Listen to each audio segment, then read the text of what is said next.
see what I did, what medication I have given. Yeah, that's my data and digital health nowadays. Thank you. Good morning. I'm Dr. Vincent Debwanimana. I'm an emergency physician practitioner and, let's say, reader. I'm currently reading humanitarian emergency response. So I'm commonly and every day using data for patient care. And I would not imagine how to offer the quality of care without data. During COVID time, starting from like the recent years when I was practicing here in the country, everyone here was guided by what is called the city rep. At the village level, sector level, district level, everyone during COVID time, they were aware about what is called the city rep. This city rep, regarding the patient with COVID or recovered from COVID, were important to guide the care, especially regarding the resource allocation. Most of the time, when there is, globally, there is still a health crisis, so we still need, the needs are outweighed the existing facilities, both human resources and the supplies.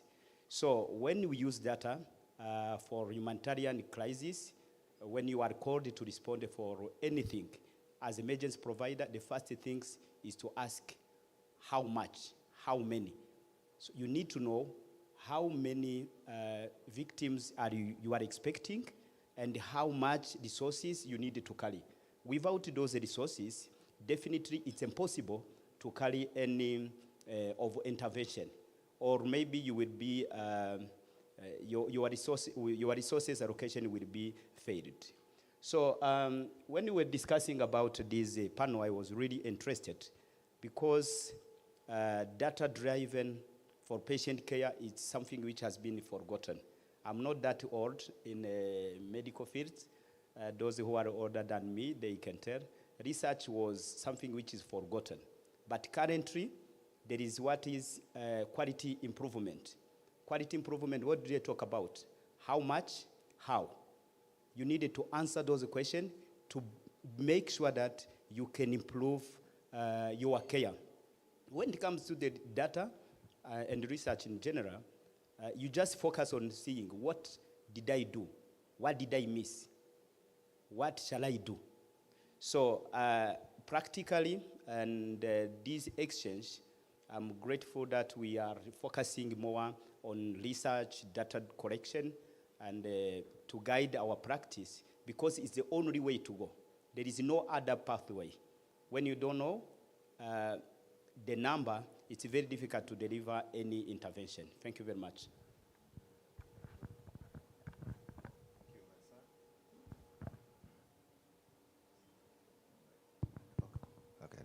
Yeah, thank you guys for answering the question, and I will go through later on to summarize what you talked about, but I want to move on to the second question. This one directed to Prof. Rurisa and Winnie Musoni. In your work in the maternal and child health, how have data-driven approaches improved patient engagement and outcome, especially for women in the community, in your community settings? Thank you. Thank you very much for having me. And the Bwenimana said he's not very old. I think he was trying to provoke me that I'm the oldest here. I will accept the challenge. And I will tell you how data is important before I go to how I use it in maternal child health. I was reminded the story yesterday when I was being interviewed. Data is everything. You cannot formulate a policy and be successful if you're not backed and driven by data. And I will give you one example. I remembered many years ago, I think before he was born, maybe, I became a dean of medical school. And when I became dean, I said, what challenge do I have in this school? It was a kind of swim until you sink kind of scenario. And so when I came, I just ran the data. I like data as a researcher, so everything I like to play around with data. So I asked the boss who appointed me, I said, what do you expect from me? He said everything. And that was it. So I took data of students and ran a query. I needed to know their age, and I needed to know where they come from, and I needed to know the gender, and I need everything, and performance and everything, and then did the same for the faculty. I found two problems. Problem number one was that the ratio of student to faculty was very low. That wasn't intentional, I just like data.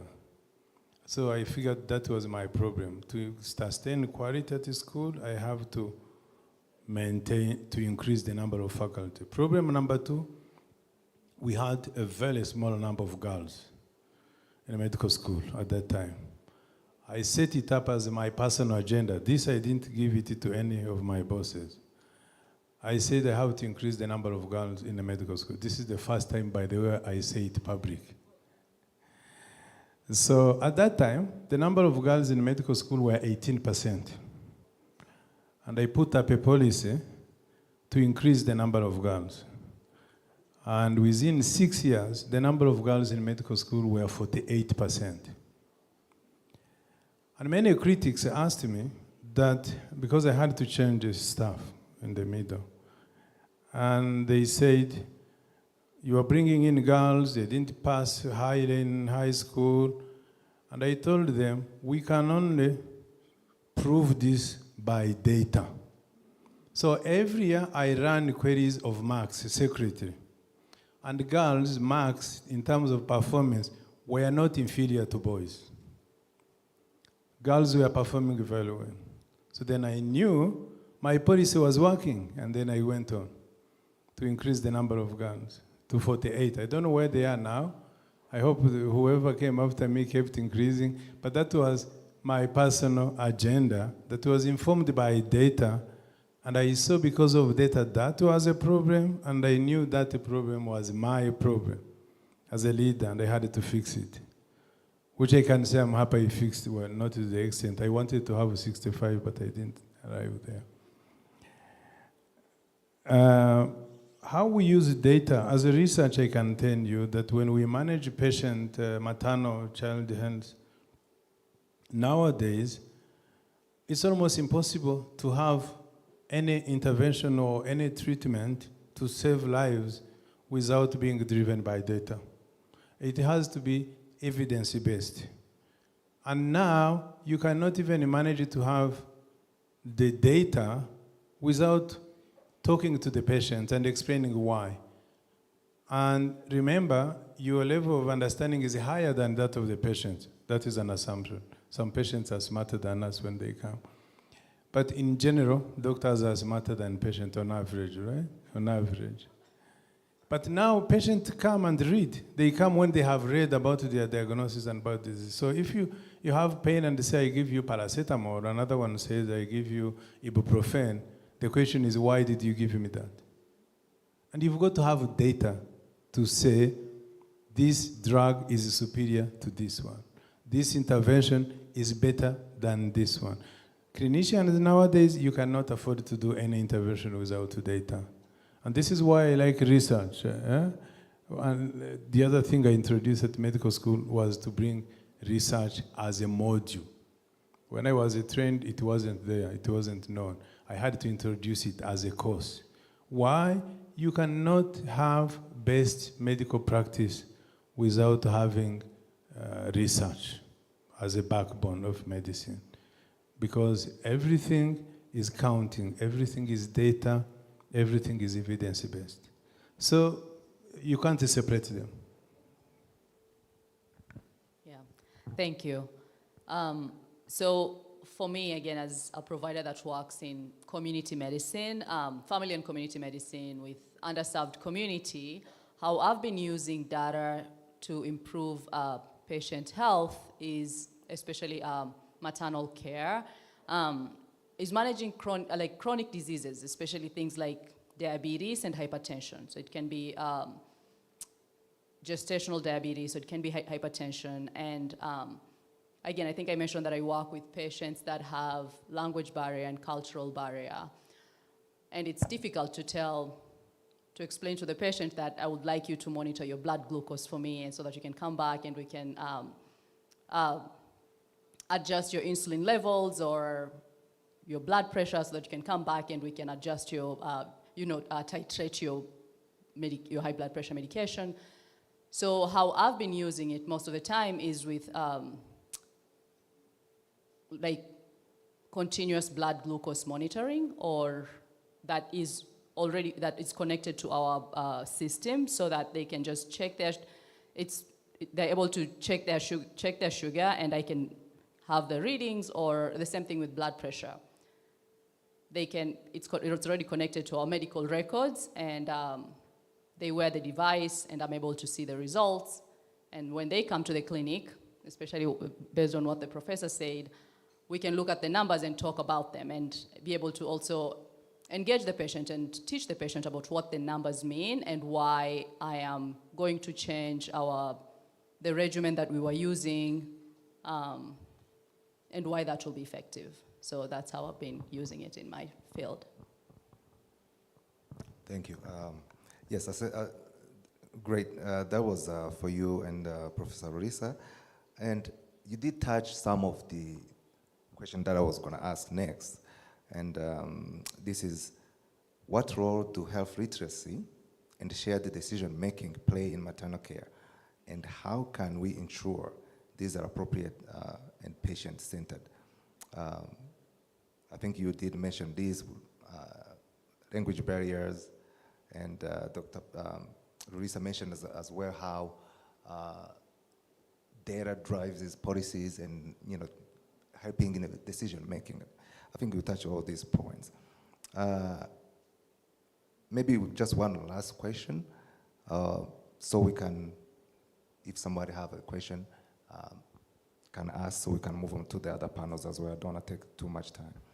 How do you balance, and this is anyone who can answer this question, how do you balance data-driven strategies with patient voices and lived experience when designing community health? This is a lot of the question. Let me repeat this.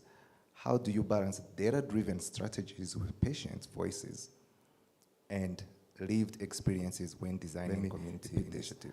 How do you balance data-driven strategies? Oh, was that? I think that was an echo from Zoom. Yeah. This can be anyone.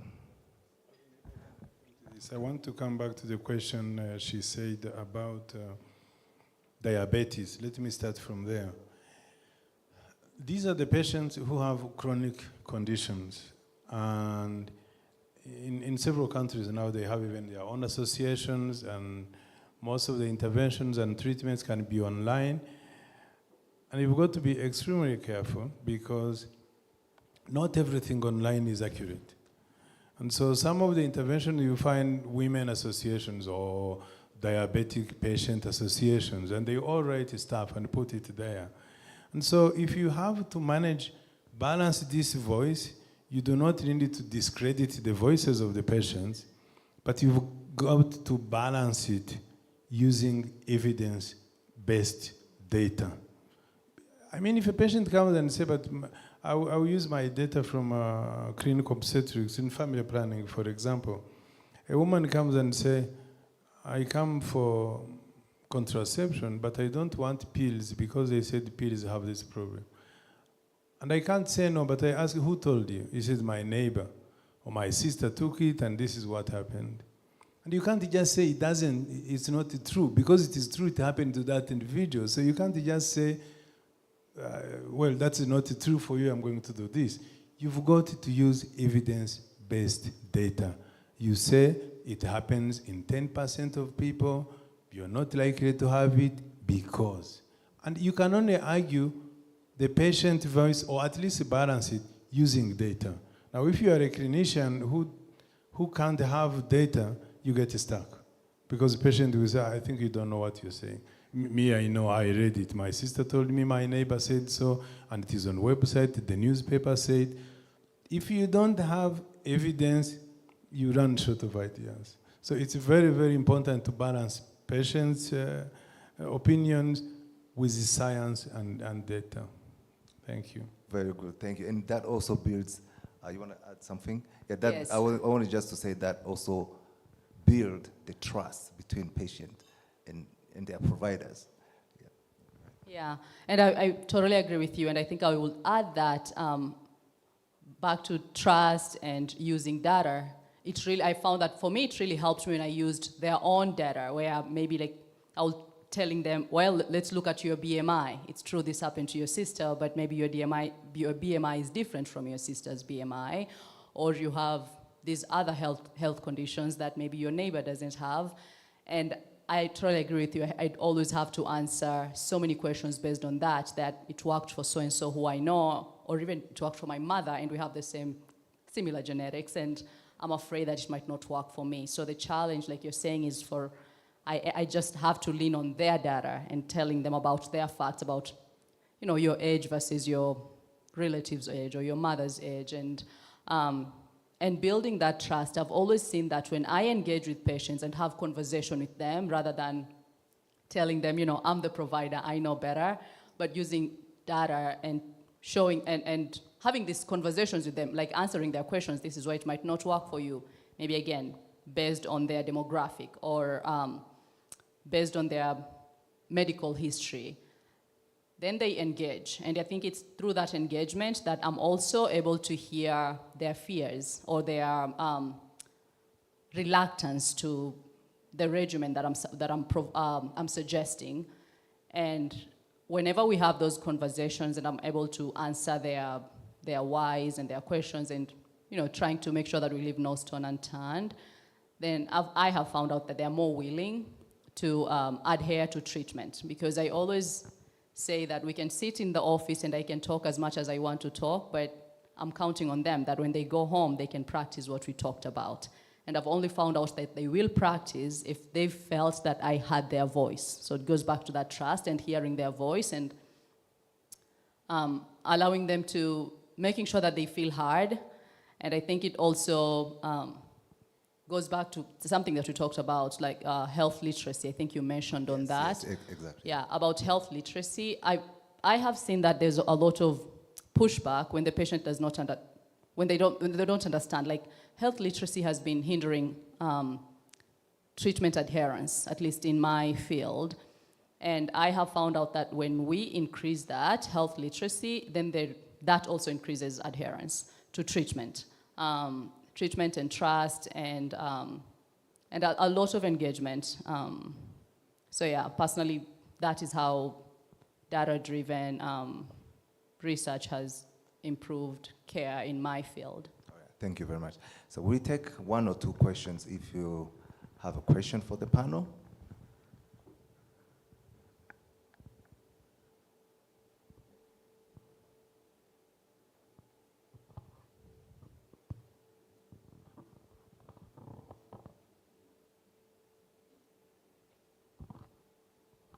Thank you very much. Maybe I need to stand up. Thank you very much, the panelists that discussed the data-driven decisions on patient healthcare. I want to ask, in terms of like when we have healthcare services, we need to look on accessibility, affordability, accommodation, acceptability. So how do you see it for medical healthcare providers, How do you think they look at it?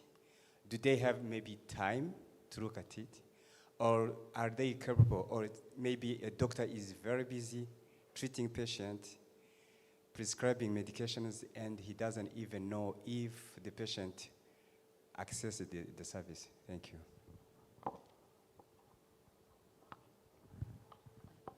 And what do you think can be done? Thank you very much. I'm glad that most of the panelist members are clinicians, and most of them have published a couple of the articles in well-peer reviewed channels. So we are speaking the lived experience. So if I have to go straight to your question, I would say that the clinician are the most privileged person to do research and to get the data. Why? We don't need to separate time of patient care and data collection. The same time you are managing the patient, it's your data. What is needed is to analyze them. So I would say that we have more time because it's part of, it is integrated. It's integrated. We get data from what we are doing. Whereas for others in the community, they have to set a timeline, go to the field, ask for permission, data collection. Of course, when we talk about permission, it goes with the funding. But for us, the data we have them already. What is needed, analyze them. Thank you. Okay, my comment on your question, maybe when you are like a clinician, you treat someone as a patient. Maybe what you are saying about like affordability, equity, and so on, sometimes it's like you are part of that, because if I prescribe medication which is very expensive, the patient will miss that medication. It will be difficult to afford. And then when someone is coming to hospital for care, he doesn't know which exam you will be requesting and how much they will be paying. That's why sometimes in medicine, like with experience or like experience you are getting, it is easier to make a good decision on your patient, looking to affordability, because maybe I prescribed the medication, the patient didn't find because it was very expensive, and then I have another similar which can be affordable for like the next patient. Maybe the first one has been like suffering for that, maybe expensive, but with like a time, it's easy to make it easier and then more also. And then discussing with our patient about to treat you, I need this. Do you have this? That's like also the trust of your patient to you becomes like easier, and then you may say that I don't have money. Is there anywhere also I can buy this medication next day? Or then you have like alternative to your patient. Thank you. Yeah. Thank you for your question. I think that's a really good question. I think I'll go back to my clinical experience. Equitable care, and accessibility to care. How we normally do it in my practice is through telehealth, because I don't know if we do we do telehealth in Rwanda? I have no idea. I'm just asking. We do? Oh, yeah, fantastic, good. So it's through telehealth, because I have a lot of patients that are in underserved population that it's difficult for them sometimes to come to the clinic. So what I normally do is do telehealth, where they don't have to come in, but we can still connect, they can still receive service, and I can still take care of them and be able to, answer their questions and assess and diagnose and all that. So I lean a lot on telehealth when I'm working with underserved communities that cannot come to the clinic.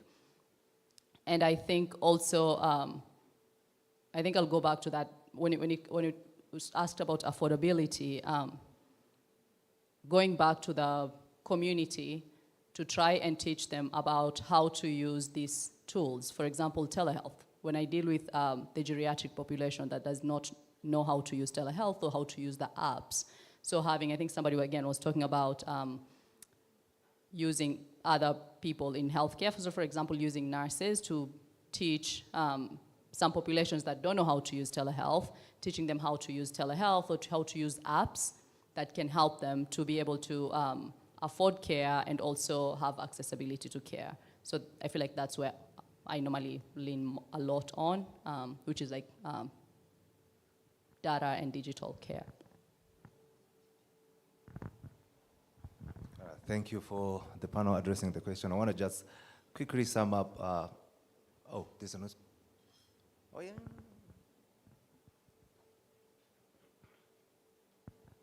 Can you get the mic? Over there?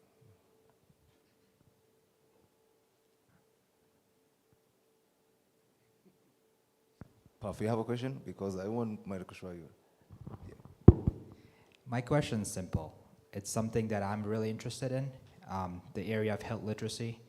I really want to know how you as a clinician, whether it be in your practice, whether it be in Rwanda, how do you address that? Some of the things that I come across is avoiding jargons, simplifying it, qualitative research where I get to elaborate on things by asking more and digging deeper, but not as every clinician has that time or expertise. So how do you do that by looping in people who have other expertise, they're researchers, and it's not you doing it, but just want to pick on your brains on how do you do it, and how do you improve the health literacy of your community? Because in the US, I think it's the literacy has gone down. It was a 7th grader literacy, now it's a 5th grader, and it's getting worse in the patients that we see. So just wanted to get your thoughts on that. That's a very important question, and I will let the Rwandan team to address this and answer this. I just quick comment adding to the Puff question. Not only with the grade level of literacy going down, now we have Dr. Google, right? We have Dr. GPT, ChatGPT. People go search things that worsen even their health literacy. Do you have any comment, Dr.? I can attempt to respond, but I'm not entirely sure that I will satisfy you. We do not have a structured patient literacy program in the country. What the Ministry of Health does, which is outside the patient, the doctors can do individualized education to patients. But what in general the country does is these programs on media, on television, on radios, to run campaigns, but they do specifically on common pathologies and diseases. Let's say when there's an outbreak, then there's a structured campaign to educate people on different diseases and conditions. Now there's even disease-specific trainings, if I could say, or explanation. Let's say non-communicable diseases now is a hot topic in the country because it's coming up. So the government has these programs to run for the communities, explaining how do you prevent non-communicable diseases, how do you manage it if you already have conditions, high blood pressure, diabetes, when you are pregnant, how do you come to antenatal, what's the importance of it. It's not done by clinicians. Now doctors, we can attempt to do it on an individual basis when a patient comes, but to mobilize the whole community lies beyond the doctors to the policy level at the ministry, where they run all these different campaigns in social media and so on. Yeah.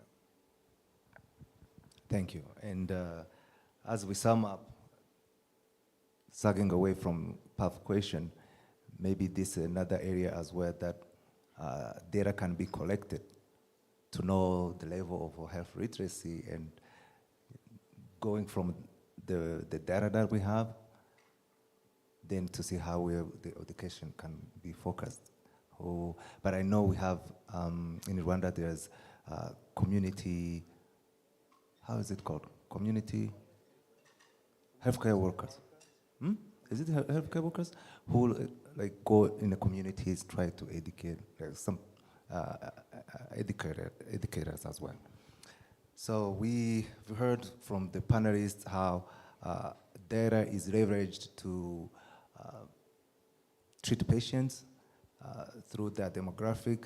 Dr. Rurisa touched base on demographic part when he get appointed to the faculty, realizing that the number of female compared to males in school were very low, and he strived to increase that number to 48%, probably more than that now, hopefully.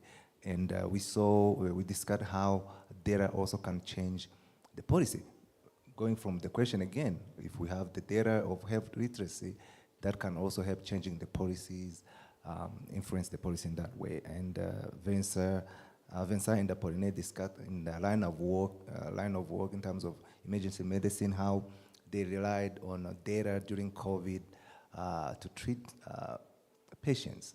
You can't, when you know how many patients have COVID, I wonder even how you guys dealt with Marburg, virus. You need to know the number, then you can match the team who's gonna treat them, where get treated, how fast is it going, how many cases. So we've seen how data are important, and I think one of the panelists mentioned that data is the patient. You can distinguish from the patient from the data. It's like you have to know the data to be able to treat patients. So I want to thank you all for this panel and for your attention as well. And we, let the other panelists come up and have discussion as well. Thank you. A big round of applause again for our panelists.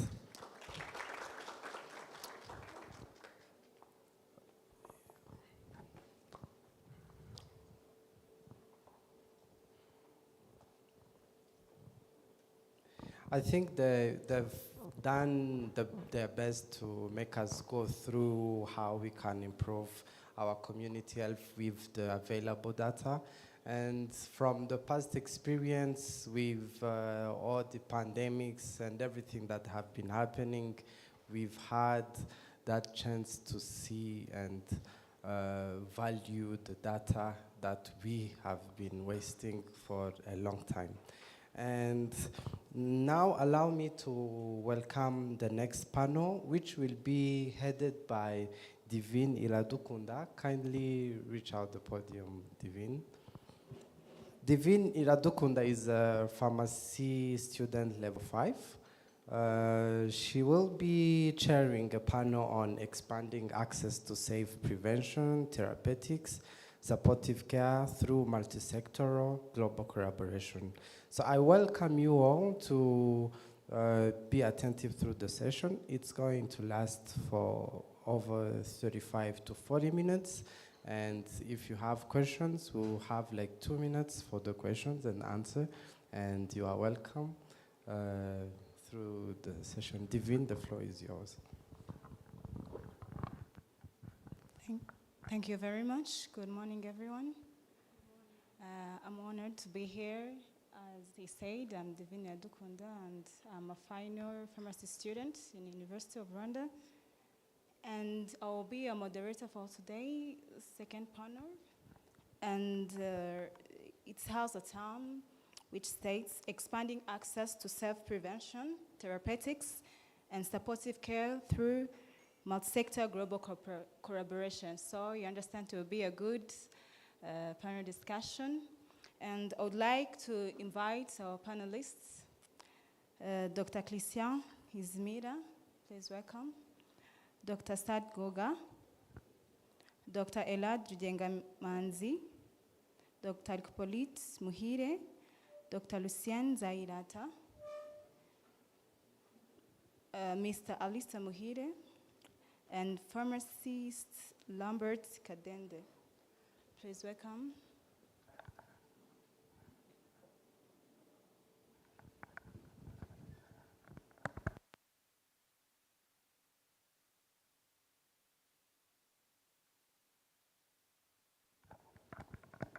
We have pharmacist Gatabazi, so we'll be taking over for Lambert.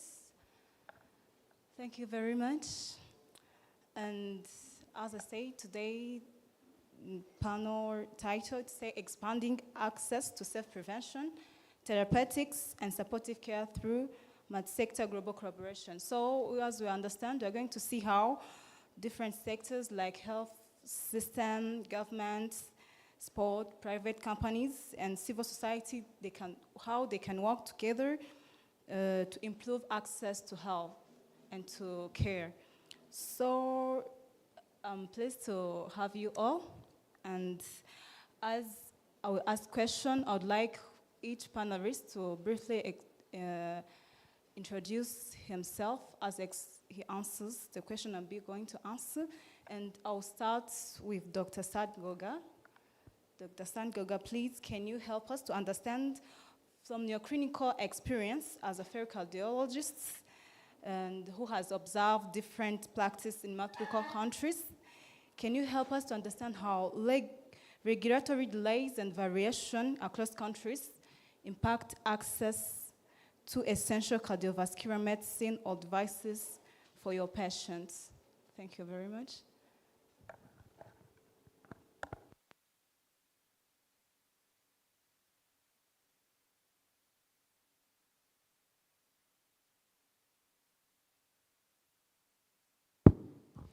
Thank you so much.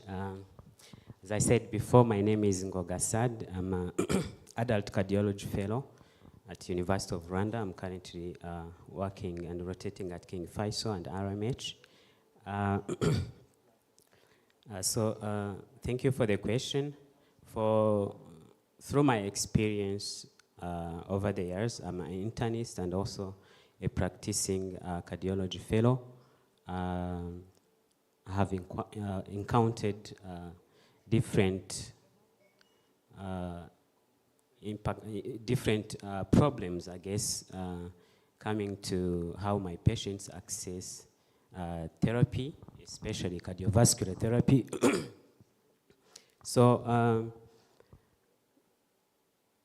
When we talk about how these bodies, especially the regulatory bodies, I usually want to bring about either I don't know if we have someone from the Food and Drug Authority of Rwanda, but we also have insurance companies also that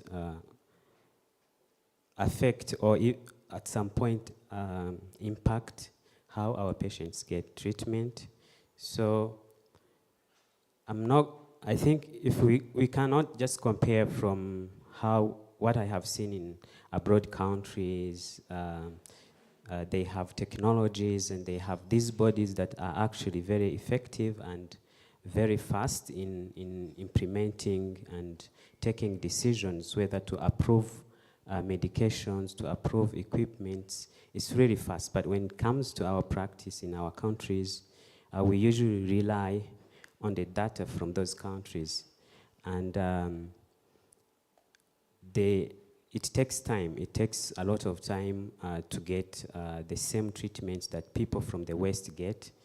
The Rwandan patients, they will take like 3 years. Like if we take examples of some very valuable medication of heart failure, some of novel medications, if we talk about the SGLT2 medications, the RNA medications, these are newly approved. They are new to us, but they are not new to people from the West. Some of them were approved in 2018, 2015, but we started using those medications starting from 2023.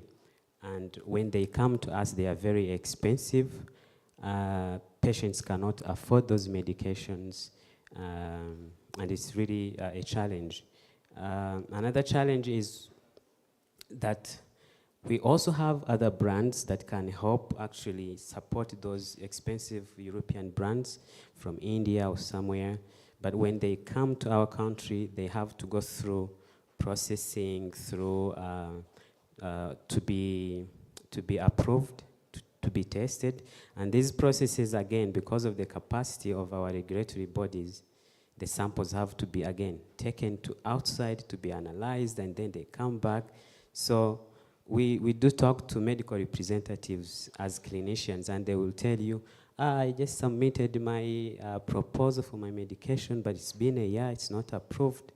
So FDA approves after 1 year, and then you have to also take it to the insurance company, that is RSSB, even these other private insurance companies. And it will also take a very long time to approve those medications.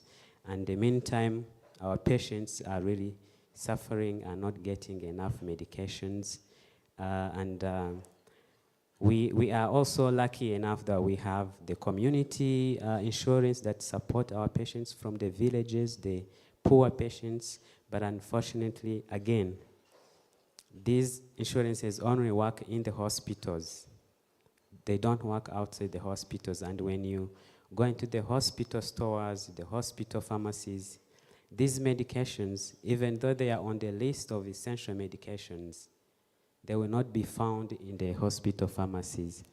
And they are expensive when you go outside. These patients will not be able to get these medications. It's terrible when you prescribe medications and only half of the medications will be given to the patients. The rest, patient goes outside and the medication is very expensive. They can't afford it, so they just leave everything at once.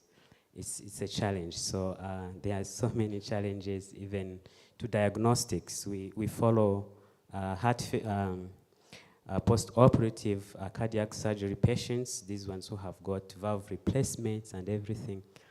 But these patients, they take anticoagulations. They have to be monitored every month or every 2 weeks to see the working of the medications. These tests are only available in referral hospitals.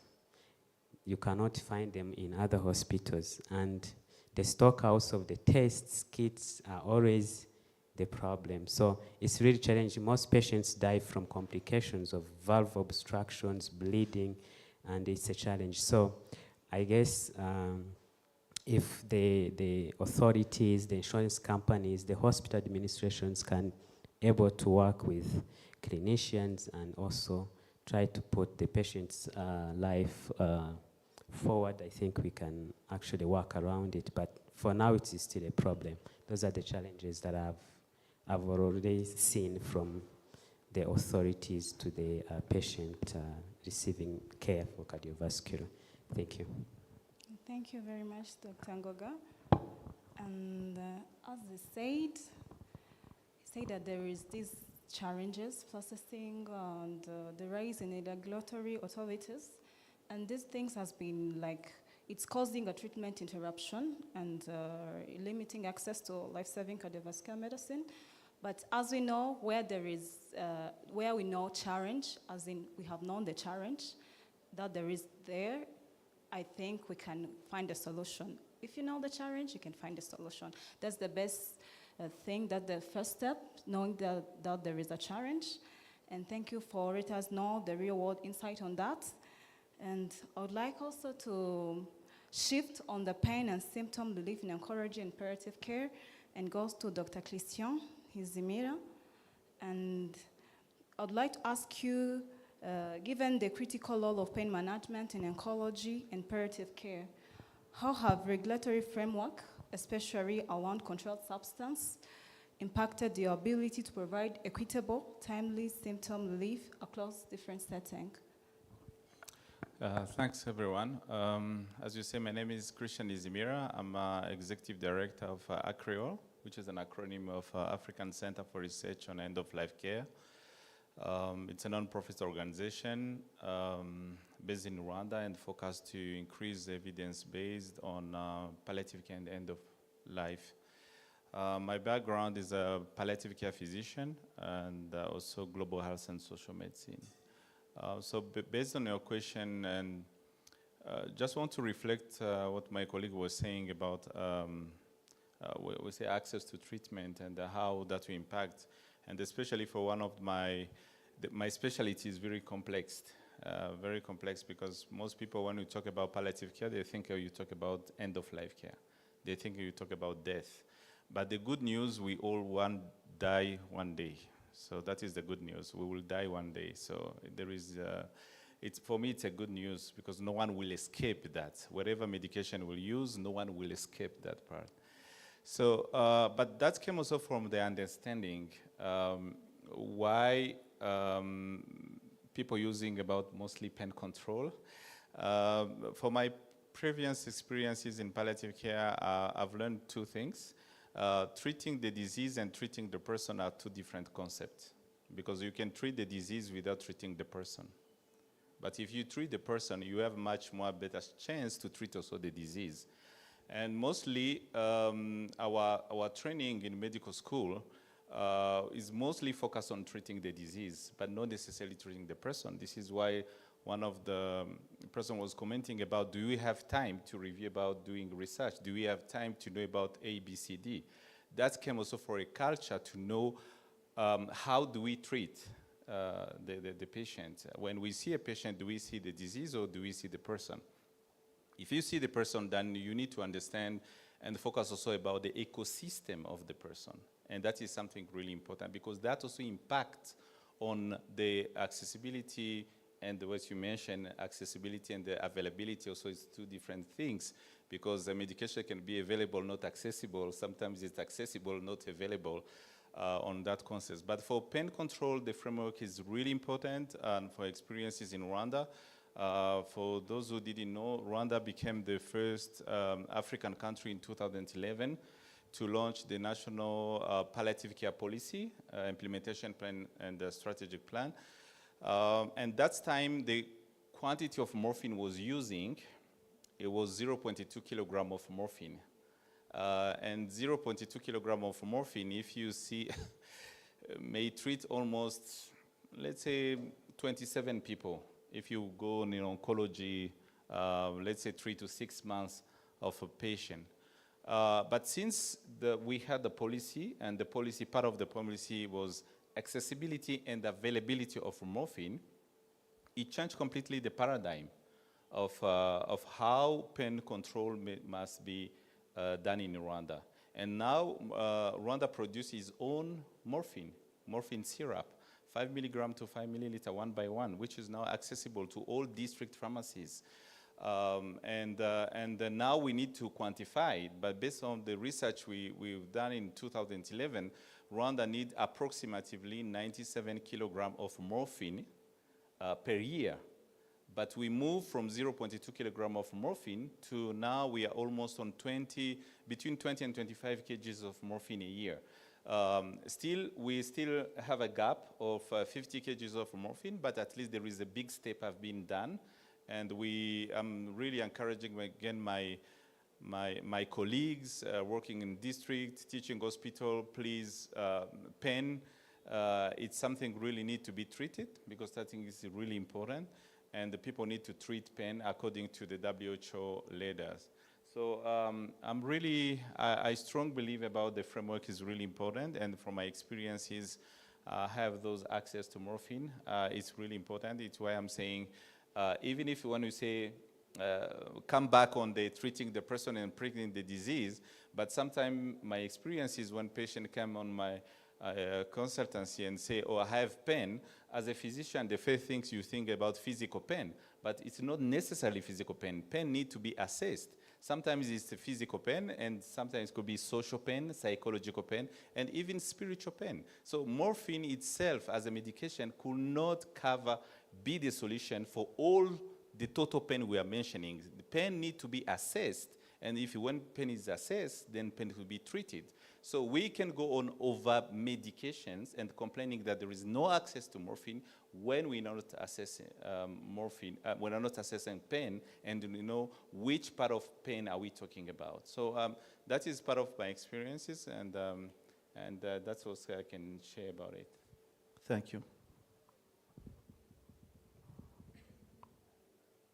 Thank you very much for letting us know that big step that Rwanda has taken. And it surely shows that we are going further. As a state, we are now producing our own morphine, which is a good thing. And also we are shifting from treating disease to patient-centered system, which is also a good thing. And thank you very much for letting us know that and reminding us that. And I would like to go to pharmacist Gatabazi from Kipharma. What role do private sector's partners like Kipharma play in supporting regulatory convergency and ensuring quality and safety in pharmaceutical distribution? Thank you so much. I really like interventions of my colleagues, but we are seeing a very big shift and what the government is doing in Rwanda. The government of Rwanda is working so hard to attract more investors to come and invest in drug production. That's a very big step in our supply chain, so that issues of drug availability, like any like any developing country, it is going to take time, but we need to trust the process. And you know, when we are having issues of diabetic medication, issues of pain-killing medication, you know, the reason as to why we still have these big gaps in terms of availability of medication is because you know, there are still gaps in local production. And the first safety is that one to me, as a pharmacist, as industrial pharmacist and clinical pharmacist. Another thing is you know, what is our contribution? What are we doing? Number one, you have all observed that the value chain of our service provision, from the time a patient steps in a hospital to the time the patient, you know, receives his medication or her medication, the last line of defense is a pharmacist. I don't know if you have observed that. And now, in our communities, whereby we still have a very big gap in adult education, you know, someone eats something, and the first thing they think about is going to the pharmacy before they go to do the consultation. I don't know whether you've seen that. That's a very big issue we are dealing with in our community. And now, this leads to overlap of people to a pharmacist. Okay? Now, what does this inform us? We need to now uphold our professional standard. And what we are doing at Kifalma is we no longer, you know, this OTC practice, over-the-counter practice, we are trying to reduce it so that, please, before you come here, at least meet a doctor. At least meet a doctor, okay?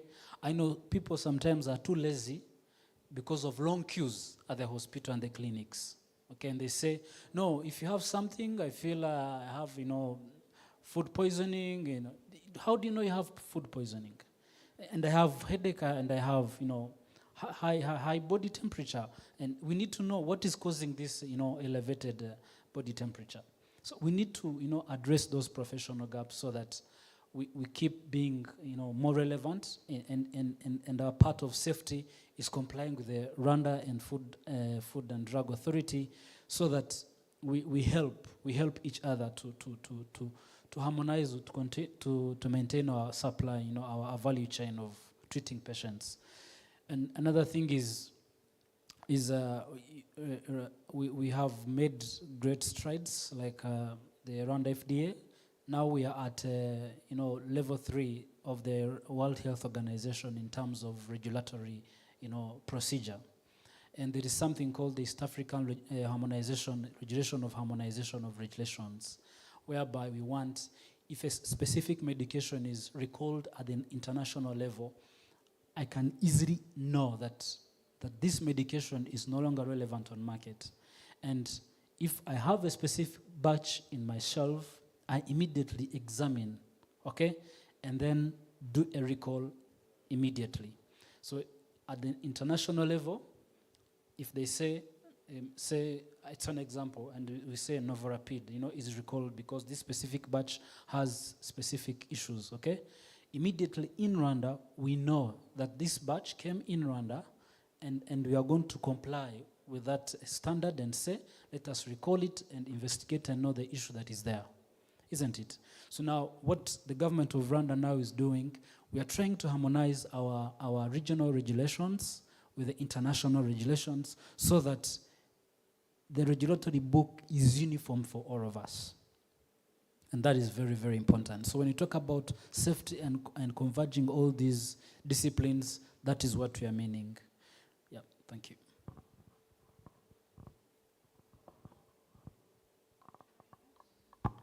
Tabasi. And thank you for letting us know how Kifalma is playing this supporting convergence to the government. Like how you said, like you are encouraging patient to firstly pass through doctors, because as we see now, that is becoming a very problem. Like patients are coming, like I have this problem, I have to go to the pharmacist, and they'll be like, give me azithromycin, I have food intoxication, and that is a very big problem. And thank you for letting us know that the private sectors are taking parts in like collecting those things that are not going well in the healthcare system. And as we go on, let's take a step further. And I would like to ask Dr. Hippolyte and Dr. Lucien, how can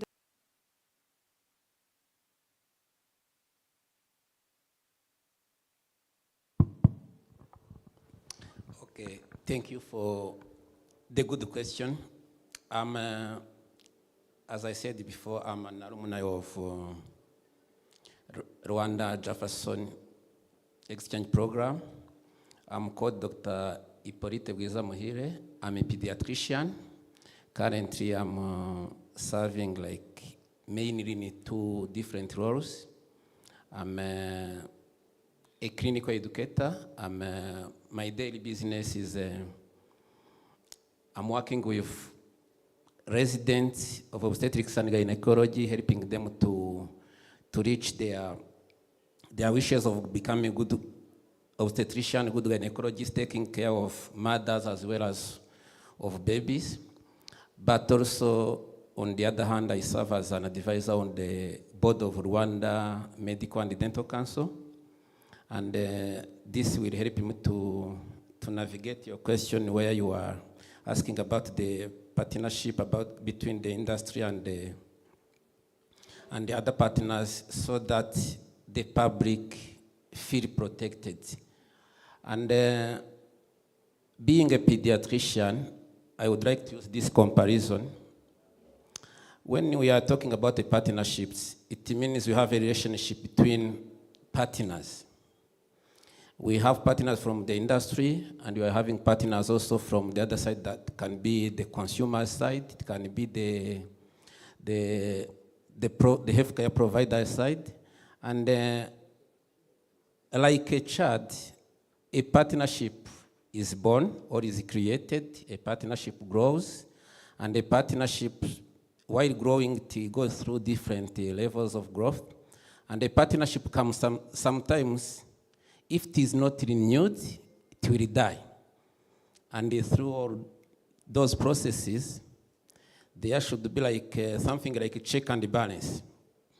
That means, if, for example, the industry, people from the industry, sometimes they have big financial muscles. And because of being on this side, they can feel that they can dictate what we can say, the rules of the game. They can dictate how the partnership would work because they feel they are financially super powerful. But when it comes to regulation, and when you are dealing with human beings, the game has its own rules. There should be a regulator.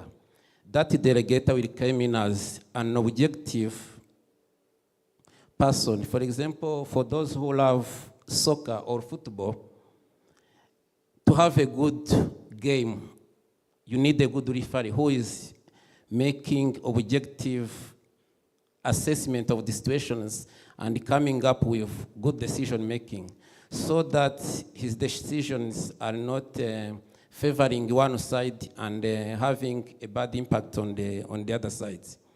As I said, when we are about to start a partnership, there should be at the center, at the core of that partnership, the people's interest should come first. Then the industrial part will come with their know-how, but also the other partners like healthcare providers and even the consumers. The healthcare providers, when they will be using the services provided by the industry people, they need also to be guided by that noble principle of ethics, because we don't need to be doing anything anyhow, because if you go that way, we can cause more harm than good. And as you know, if you are a healthcare provider and you are puzzled, you don't know what to do, the rule number 1 is to do no harm. You can just stop by there. No one will accuse you of inaction because you judged it well. by saying, for me to be on the better side is not to do no harm. And when the partnership is growing, before that, you need, for any partnership, you need to set like achievable and measurable goals. Why are we having this partnership? And while setting these goals, we need to involve the public. We need to involve the concerned, the involved players. For example, if we are in healthcare like now, it's better to have the patient voices heard. It's better to have the clinician voices heard, as well as to pay attention to the wishes of the industrial people. And after that, there comes in some regulations, and with regard to regulation, we need to have people who are ready to be ethically correct, we need good governance, we need good oversight, so that no one is doing what is in his or her best interest. Because, as I said earlier, it's better to put people first at the center of the partnership. And the other thing, as I said, that any partnership can be renewed or can even stop. It's good to have a partnership that is not tying the partners. People should be free. There should be like independent advisory body, and this body is working in full independence without any external influence for the interests of the people. And if the partnership is well assessed, this can be a chance for the partnership to be renewed. But if the partnership is not serving the interest of the people, that partnership should be stopped. And to stop it, we need good exit plans. Thank you. Thank you very much. I think he almost said it all. I'm Dr. Lucien Zairata. I currently work as a clinical research director at Nivera Health, overseeing all clinical trials work, implementation, partnerships, and actually, of course, findings. So prior to joining Nivera Health, I was working as a health technical advisor to Mayor's Office for Partners in Health, dealing with systems building, but also, of course, for community health improvement. But, of course, I've been doing clinical trials work as a study physician at Project San Francisco for 3 years. So clinical trials research is kind of my field. So coming back to this question, so the partnership between regulator and industry is really something we need to look at, considering the transparency and actually to center on the human subject, to value the human subject, to make sure everything that's being done is something that is in favor of the community. Of course, Dr. Hippolyte said almost everything, but I need to stress on the regulatory body, because in Rwanda, when you're doing clinical trial, or when there is an industry that is coming, having pharmaceutical companies coming in Rwanda, or an investigator made a project to conduct a clinical trial, he has to submit the research project in Rwanda Ethics Committee, but also Rwanda Food and Drug Administration has to assess the project, then go ahead to the organization to conduct the clinical trial. So it's first of all, it's very much important to understand that we do clinical trials in Rwanda, I'm not quite sure that people know that we do clinical trials in Rwanda. So clinical trials are done in Rwanda, but many people don't know. And actually, as Dr. Hippolyte said, it's very important to consider to ease the process for the sponsors, for the industry, because sometimes regulations would be a kind of tie, and actually the time it takes for Rwanda FDA to assess, to review the protocol may be long. That is delaying the implementation of the clinical trial. So this is something very, very important to address and to take into account to allow clinical trials, to improve clinical trials. Because when you do clinical trials and like we develop vaccines, medications, devices, of course there is a much gain at the part of the community. Thank you. Thank you very much. Thank you for your perspective.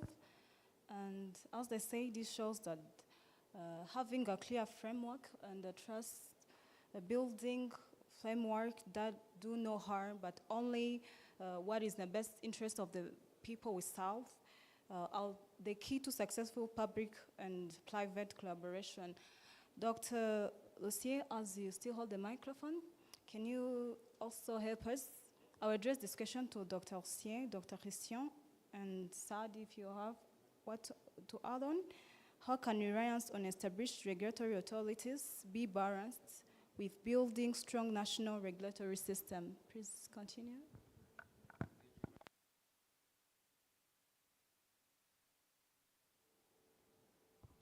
Thank you very much. The balancing between regulatory and the industries, we need to look at learning from strong regulators. Like in Rwanda FDA operationalization, it's kind of that not old, maybe like between 5 and 7 years, when its elaboration is quite kind of new. So we need to learn from strong regulators, like our country doing field visits, study visits to other countries that has regulatory bodies that are there for a long time. It's very much important to consider that, but also investing in local capacity. Like while we were taking the coffee break, there is someone who was asking me, do we have clinical research assistants in Rwanda? Of course, yes, we do, but there are very few. It's very few number of people.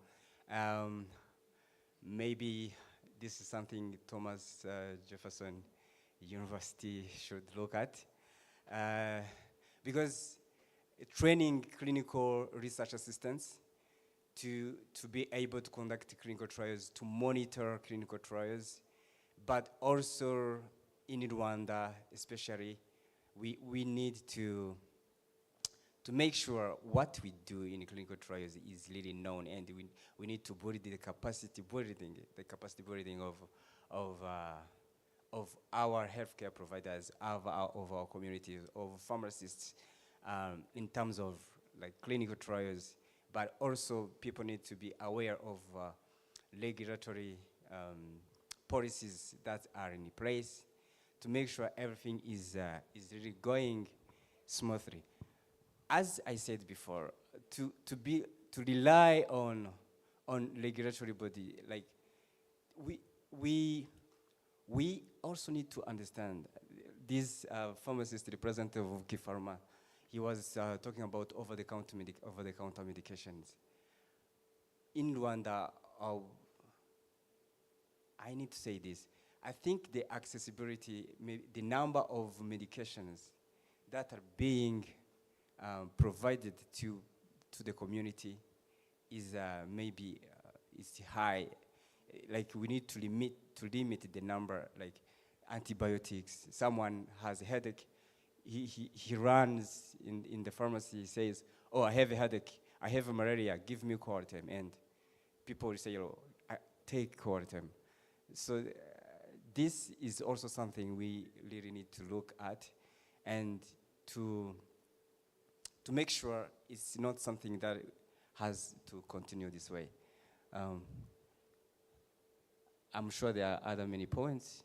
I don't need to say it all. Other people should also have a say. Maybe I can pass the mic to my colleague, Dr. Elad, clinical oncologist, to talk about one of the first question. Maybe also give a point on to the next question. Yes. Yes. I was going to ask Dr. Elad that about the oncologists and also about. Okay, so I can answer. So then you can. So you have a question yes, for him. I have a question for him. Okay, yeah. I saw that you was forgotten. Thank you, Dr. Sorry, remember the name? Lucien. If you allow me to disagree with you, that's okay, right? So I don't think if the Minister of Transport in Rwanda, to reduce the number of accidents in Rwanda, need to stop all importation of cars. That will impact, it will have an attendant consequence on the development of the country. I'm saying about, it's not about how many times patients go and using medication, is how policies may be used to reduce unnecessary overdose or over medication for the person. I will be focusing more about policies instead of stopping, because something we need to learn on creating a framework and the framework and how we may change that. Someone mentioning about artificial intelligence, AI, someone mentioned about ChatGPT. Now information is more and more access to everybody, and nobody will stop that.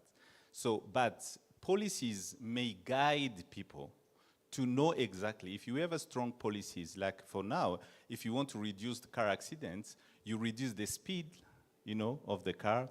Everybody, need to put a seatbelt, but it's a mandatory, and children has to sit on the back. All those policy prevent major access prevent to the accident. So my concern will be about what about the policy we have in Rwanda? So is it a problem to have access to antibiotics? Is it a problem to have access to paracetamol? Or what is the policy regards about access to antibiotics and paracetamol? That will be my concern about the policies, not for people to get access on that. Because otherwise, an attendant consequence will be to increase the black market, because people will find a different way to get those medication. And that will be also another consequences the government needs to fight on that process. So my point on about how to create, one, it's a win-win situation. Second, about contextualization. I say that because my experiences in the US was very great, but when I tried to duplicate a model from US in Rwanda, I failed. I failed many times because I didn't understand that the context matters. What works in Jefferson may not work in Rwanda. So we need to contextualize everything we've learned and adapt it to the context. One of the examples I'm facing every day is about the patient autonomy. The patient autonomy in Rwanda may not be used as the same patient autonomy in Jefferson. Because in Rwanda, the patient autonomy is combined with community responsibilities. You may discharge the patient from the hospital, but if the family does not decide to bring the patient at home, the patient will still at the hospital. And that will increase the bed occupancy rate. So the patient autonomy may be contextualized and adapted, first adopt it, then adapt it to the Rwandan context. So that's for me, on my sense, my opinion, that framework will be a win-win situation, first by learning multi-sectorial and approach, but also contextualizing to the reality we have in Rwanda. Thank you. I can pass you the mic now.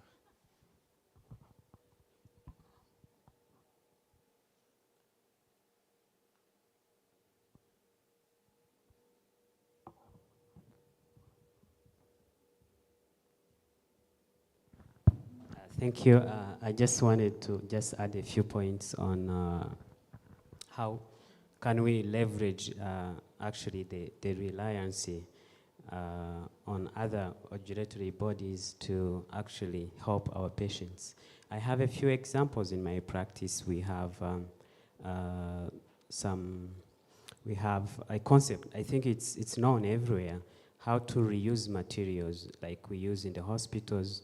Not every materials are being reused, but some materials that we use, for example, at King Faisal, we use them at once, but when we go to other countries, when we go to Ethiopia, when we go to some Asian countries like in Vietnam, a balloon that we use for valvotomies for these patients, the very poor patients from the villages, it is reused almost 5 times. And this means, so if we see the cost of this procedure, it's almost 10 million Rwandan francs. So 10% of this cost is 1 million Rwandan francs. They cannot afford that money, and they will not be treated if we keep using the same approach. So, but again, when we suggest something like this to the hospital, to some other regulatory bodies, they will be like, if you do that, you are on your own. If anything happens to a patient and it reports that, okay, you have reused a balloon and then something happens, it can be a complication from any other reason, not from the balloon itself. But then they leave that to the clinicians, and we cannot do much about it. So I think this goes to also pacemakers. Pacemakers, some of the batteries, there's some countries where they actually renovate the batteries and reuse them again.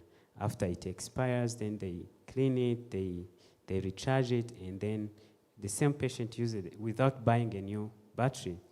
But our regulatory bodies are not aware of these things and are a bit reluctant to actually put effort to help bring the cost of these procedures down. And in the result, of course, the patient lives actually is the one that gets affected.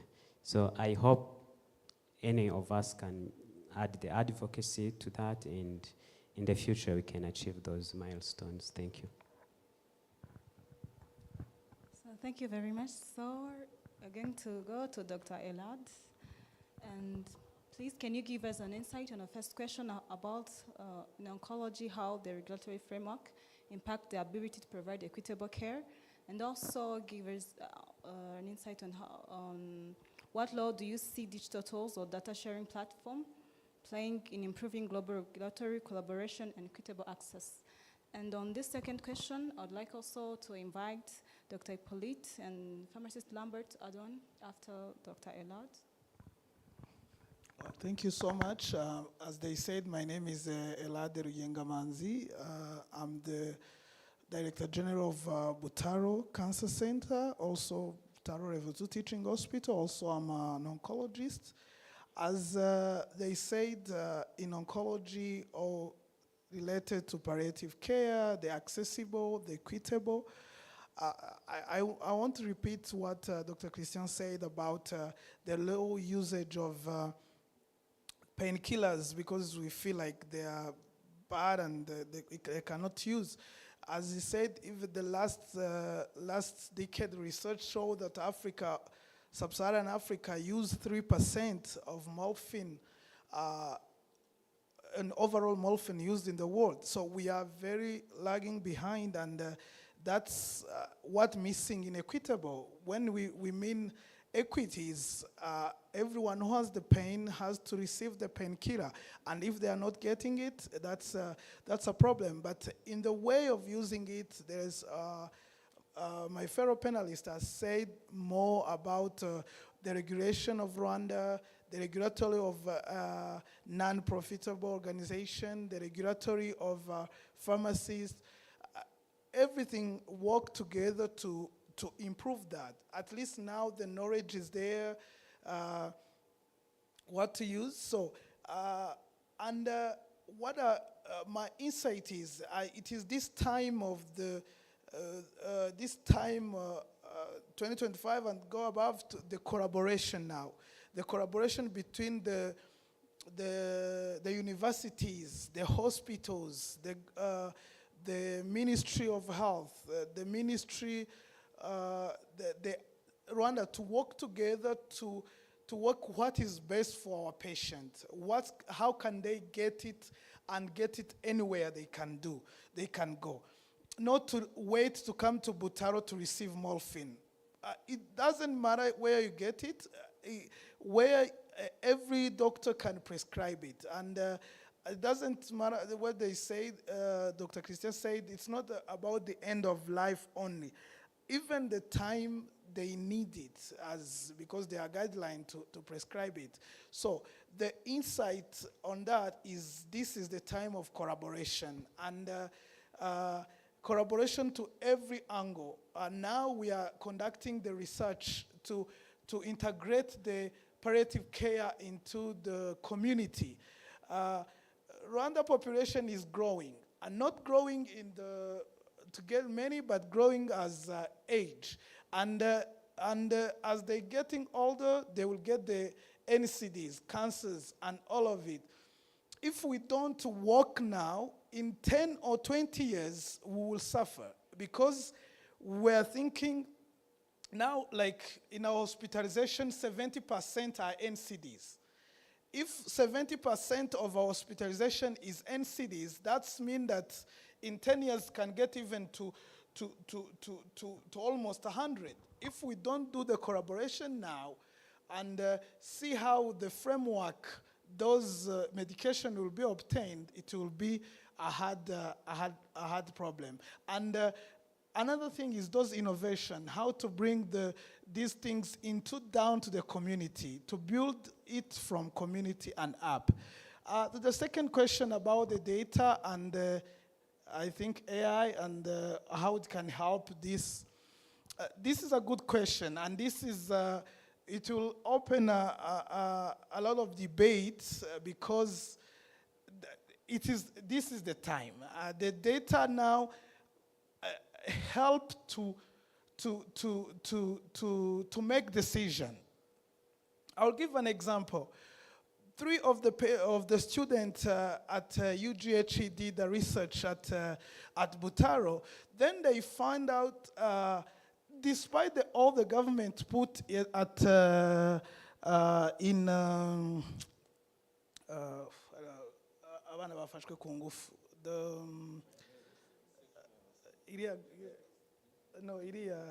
yes, GBV, Isange One Center. So for the GBV, is a gender-based variation. So they put a lot of money to build where the patient can stay when they got a problem at the community. But in the research, they found out that during the night, there is no one there to help them. So they will sleep outside until the nurse in there comes in the morning. So that's the research. That is the data. It shows that we have a low, the human resources is not enough. But again, we are not responding on the reason they put Isang in the hospital, right? If someone stays outside and the one who did the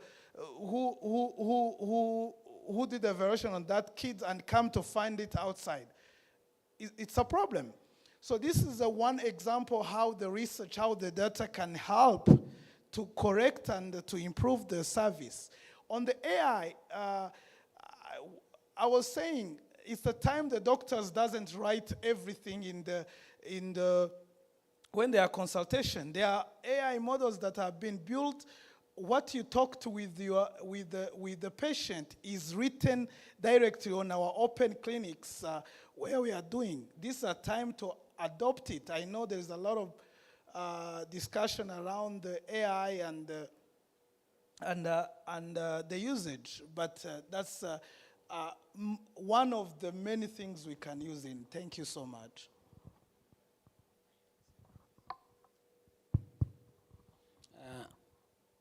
So me, I would be touching on the question regarding how digital tools or data sharing platforms will help regulatory bodies, or we will use them because at the end of the day, people are smart. People are coming with new innovation, and these digital tools,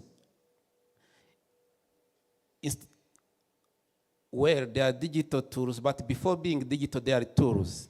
And if something is a tool, if it is not used properly, it will cause more harms. There also will come in an aspect of regulation, because, for example, last year I attended what we call a Mkoa conference in Zambia. It's an Association of Medical Councils of Africa. And the main topic was how can we do the regulation of the medical practice in the era of artificial intelligence. Because what is happening, whether we want it or not, it's some of us are believers, and you know that word evil. And the artificial intelligence, these digital tools are necessary evils. We will have to live with them. But if we have to live with them, we need to be using them properly. Because if we don't use them properly, the regulation will fail, the service provision will fail, almost everything will fail, because those, the innovators are busy turning everything into smart, because soon, with the arrival of 5G network, we'll be having smart cars, smart houses, smart hospitals. We will be talking to robots, because sometimes these robots, with the use of artificial intelligence, they can perform better than human beings. And this, it's we can agree or disagree on it, but artificial intelligence is here, and it has its own good, but also it has its own bad side. And if, for example, we are together with activists in climate change, they are saying this, with data sharing platforms, that there is a plan to build a lot of AI, artificial intelligence equipment in Africa. And why Africa is chosen? It's not because of people are afraid of Africa. It's because Africa is rich in resources, and we are rich in water. Remember the River Nile, the River Congo. These AI centers, they use a lot of water for cooling. And they have found that Africa is enriched in that resources, water. And when it comes to data sharing, and again, ethics will come in. Why? Because with ethics, you have that there is a component of confidentiality, a privacy. If you are sharing data, and this data are patient data, how these patients are protected? Because if, for example, I give myself as an example, if I enter the hospital A, I don't want to see people on the market discussing my health issues on the street. I will feel embarrassed. I need to have my data, my health data protected. I don't know if with digital sharing platforms, digital data sharing platforms, the good way would be like to make those data anonymous, so that data are there, but you don't know where they are coming from. And those who will be using them, please, they should be guided with that principle of not to do harm, because the harm is not only physical, even social, mental. You can harm someone mentally, and at the end of the day, you will find himself, he's becoming a bit useless, depressed, and this can have bad consequences on him or on his family. This is, in summary, what I can say. Digital tools are coming in, and there are a lot. And even those who are making them, they are not even clinicians, they are not even doctors.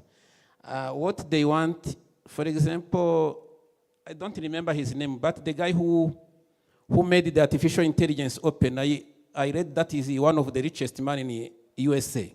He's making a lot of money, but sometimes he's also facing a lot of problems in Europe because he's being called. Some people are bringing him to the court. You are using my data, you are sharing my information without my knowledge, without my consent, and this is not good. But for him, if he is guided by financial interest, he has that thing I call the financial muscle. He can win. It's possible for him to win any court appeal, and he will remain affected by the misuse of the data sharing. Thank you. Dr. Isian would like to come in. Thank you. Sorry, I want to say a little bit about this question. So the role of digital tools and data sharing tools in regulatory collaborations. I see these digital tools actually will allow the accessibility of using data in research, but also in community health improvement development. Like, for example, where I work in Nivela, we have Nivela Health March.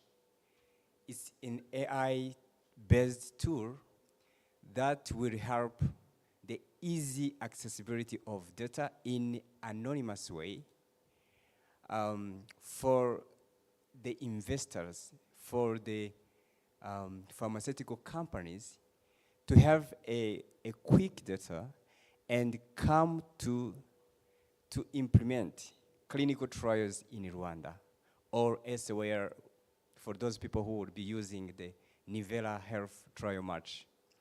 So you see, it's very easy. Like for those people who were in the first panel, there is someone, I think is Dr.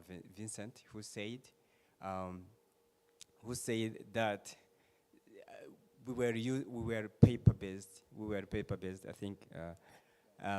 So being paper-based, it's very difficult to retrieve data, and actually, if it's very difficult to access data, and it will even be very difficult to rely on those data that you found retrospectively from the papers.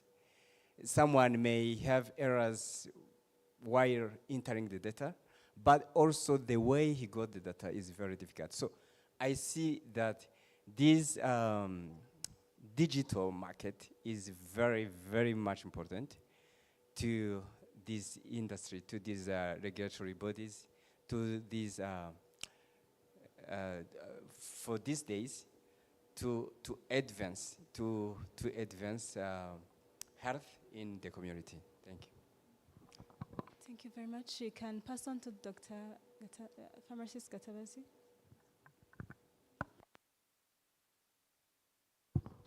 On our side, what we are doing, we are looking at this problem holistically.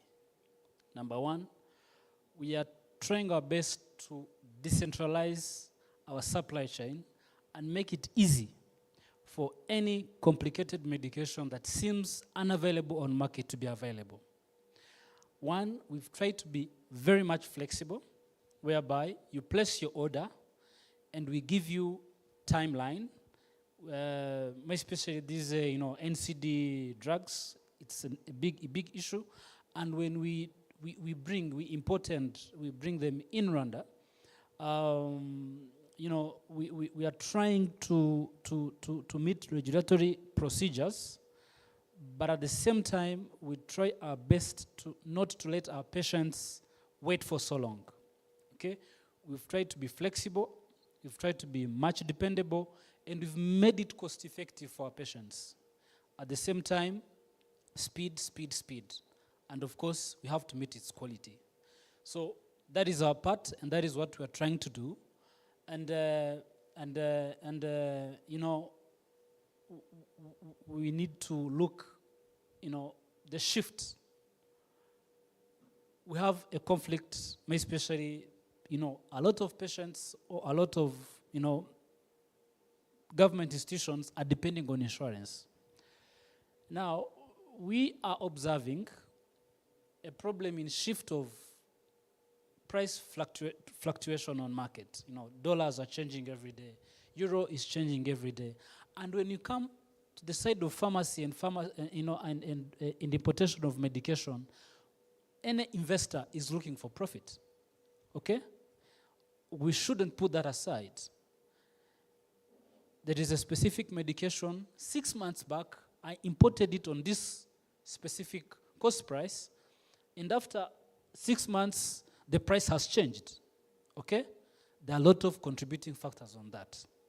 So what we try to do, we sometimes even carry the burden, you know, on the other part of being dependable, we carry the burden to cut a specific or take a short marginal interest, but we try our best for the patient to get their medication. And you know, there is this association that regulates drug pricing. It's called RIA. We are trying to advocate, we're trying to air out our issues, saying revision of tariff prices should not take 6 months, but rather pull it to 3 months. And that has been going on for quite a long time. And on our side, we're trying to defend the last consumer, because the doctor has done their part, the nurse has done their part, you know, they've passed through the due process, but our value chain is going to uphold its quality when the last investor, the pharmacist or the person that is investing in pharmaceutics, also gains something, because we cannot continue to invest when we are, you know, getting more or less of nothing. And these issues, you know, we are now saying, if at the clinical level, 70% of clinical consultations, we are seeing NCDs. Now, our population is not going down, it is increasing. So which means the demand of medication is going to be very, very high in the next 5, 10, 15 years. So we need to be strategic in how we invest and how we simplify our regulatory, you know, supply chain, so that, you know, helping our regulatory system to ease the supply chain from the production to the last consumer, okay? You know, we are seeing shift in wars, geopolitical tensions. There are so many issues of geopolitical tensions. All that, you know, affects the distribution and the, you know, the logistics of medication. So we need to look at these things holistically, and that is why in this Jefferson Day, we need to shift and see how does like Jefferson as a university look into, you know, helping, providing space for exchange program in the pharmaceutical, especially the supply chain, the logistics, and of course the economics of drugs, okay? So that we don't strengthen, you know, our balance is going to be on one side when we are giving good quality education to doctors, but the last consumer, the patient, is going to meet a pharmacist, and the pharmacist is still stagnant in some way or the other, okay? So we need to look into that holistically so that we keep, you know, addressing these challenges. And we believe, you know, with the government of Rwanda's policy of attracting more FDI in terms of pharmaceutics, and to be strategic to invest in, you know, diabetic medication, cardiac medication, you know, all these things, and we are seeing investors coming in, and there are a lot of, you know, the US companies coming, European companies coming, and then they need to come when they find now the ecosystem ready for that investment. And of course, raising the right capacity, and the need for training all these young professionals so that they meet the market demand. So on our side in Kifalma, we are trying as one of the leading pharmacies in town, so that we see how we bridge this gap. And another thing, we are seeing so many people investing and trying to also, emulate and trying to do what we are doing, and that is really good, because we are scaling up now, okay? So that there is no element of monopoly, but now we kind of open slightly, and people now investing and seeing the gap and filling the gap, so that in the near future we don't see issues. And another thing, I like the concept of Dr. Hippolyte talking about the African perspective. I'm a youth commissioner in Pan-African movement, and what we are advocating is industrialization, local production, okay? Once African countries start investing and believing in their health system, and then we are providing, we are trying to diversify and scaling up our market availability, so that when I produce, I have big inventory, I don't have an issue of exporting what I'm producing in Rwanda. I can take it to Uganda, I can take it to Kenya, I can take it to Tanzania, Zambia, and we find our supply chain and logistic ecosystem very flexible. So it is in that context that we are contributing in this aspect, and we are seeing the government is even FDA going to level 3, standard. We are just a few steps to level 4, which means something that is going to be produced in Rwanda can be sold on a European market, and even the US market, because now we are certified, and we've passed through the due process, and the World Health Organization is seeing so much potential and quality in what we are doing. So it's always work in progress, and I think very few days from now we are going to be somewhere very impressive. So thank you. Thank you very much. As they said, there is a need for an increase as well as equity and equal provision of trainings, partnership through different healthcare sectors. Doctors, not only nurses, not only pharmacists, but also to the people. So just they can also be knowing how to get equitable and accessible healthcare. And without further ado, I would like to invite questions from audience. We will take like 2 or 1 question, and our panelists can answer them. Please raise your hand if you have a question.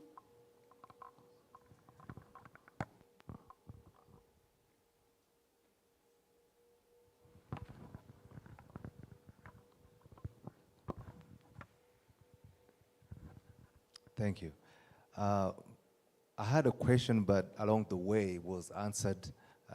It was now it can be a comment.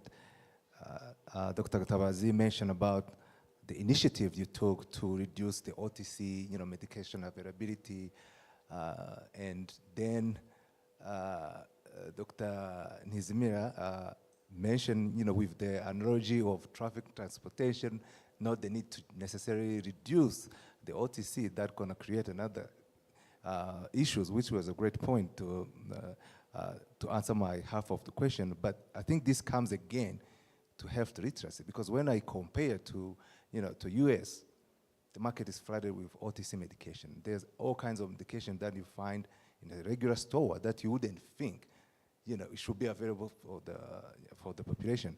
But because of the level of health literacy, the people are able to understand, okay, this medication, it's safe to take it. I can take it when I have these symptoms and that symptoms. But if now I feel something different, and now I know I have to go to the doctor before I take this. And I know with our context in Rwanda, sometimes the doctors, are the last resort. You try first Muravumba, if it doesn't work, try Mobilize, if it doesn't work, everything Gakondo doesn't work, then you'll be like, you know what, let's try the Western medicine. But I think it comes down to health research. We mentioned this about in our first panel. I guess my question would be like, in terms of educating the people, when you tell them, hey, we no longer distribute this medication, go find your doctor, get the prescription, get, you know, the diagnosis, because you may think you have food poison, but it's maybe liver disease or something else. So how do you leverage, you know, not only tell them we don't give you this OTC, how do you educate people to have that kind of mindset to seek the doctors first for diagnosis, then, you know, come back to medication? Thank you.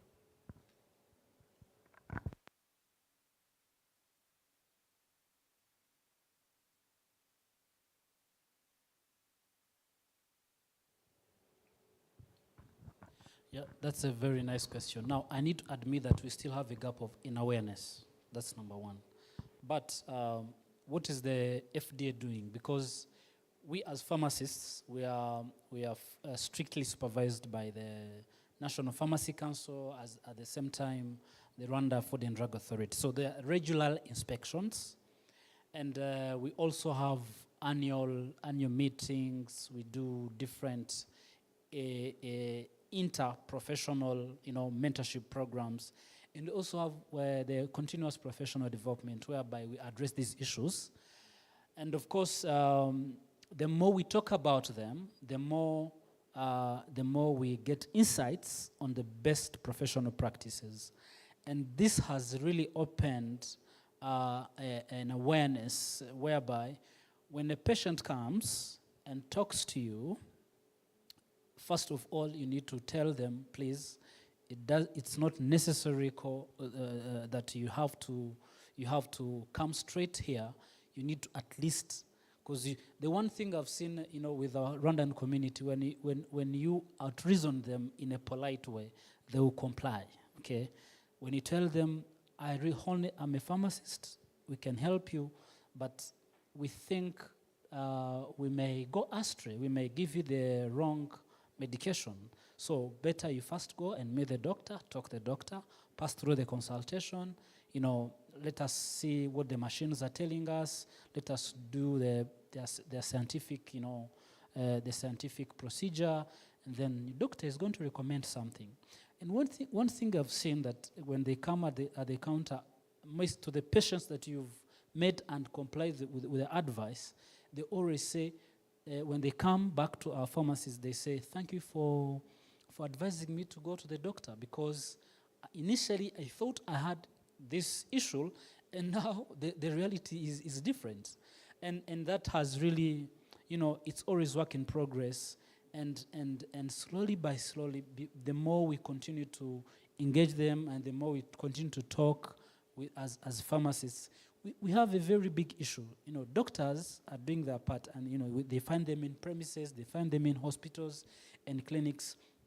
But pharmacists in community pharmacy, they are facing a very big challenge, whereby someone has, you know, we still have even I may say, problem of financial constraints. Of course, we need to understand that. Most of them, they dodge even to pay the Mutuelle de Santé. This is the universal health coverage of just 3,000 Rwandan francs per year. I think that is where it is now. And that is the universal coverage. Now the government is even putting some subsidy. But how many are actually, you know, disciplined enough to pay that amount? Very few. And now, the moment they feel back pain before they go to meet maybe an orthopedic, maybe what, they first come and say, first give me some ibuprofen or diclofenac so that, you know, I calm my pain for some days. But the pain is not going, so it means something is there. So sometimes they learn the hard way, but I think as professionals, and of course we need to look at this holistically, not as pharmacists only, we need to bring awareness, okay? I know sometimes doctors become overwhelmed because they have a long queue of 40, 50 patients waiting for them. But we also have and be conscious and know that we have a responsibility of educating our population. And the government now is putting more effort in adult education. So we are seeing pre-primary, we are seeing university education, but we are still having a problem of adult education. And the moment the government continue to put more effort in adult education, we are going to see these cases reducing. So basically, that is what is taking place. But on the part of the regulatory, the government is very strict. We have surprise inspection, so that they help us to be conscious, not necessarily to punish us, because sometimes we think regulatory bodies are there to punish us, but on the other side, when you look at it in a positive way, they are trying to remind us that it is a public health, you need to be cautious about it, and then we continue providing the best health care that we can. And we have seen numbers reducing of OTC consumption, and the numbers are reducing, and we are I think one of our doctor talked about, antibiotics. So many people are using antibiotics, and we are seeing antibiotic resistance, and that is a very big issue. And there is a campaign, that is going on slowly by slowly. We believe, the more we decentralize this kind of platforms and these ideas, they are going to shape up with time. Thank you. Thank you very much. We are going to have the last question, unfortunately. Then afterwards, I would like to sharpen your minds. There are some questions coming up, so you are not allowed to use ChatGPT.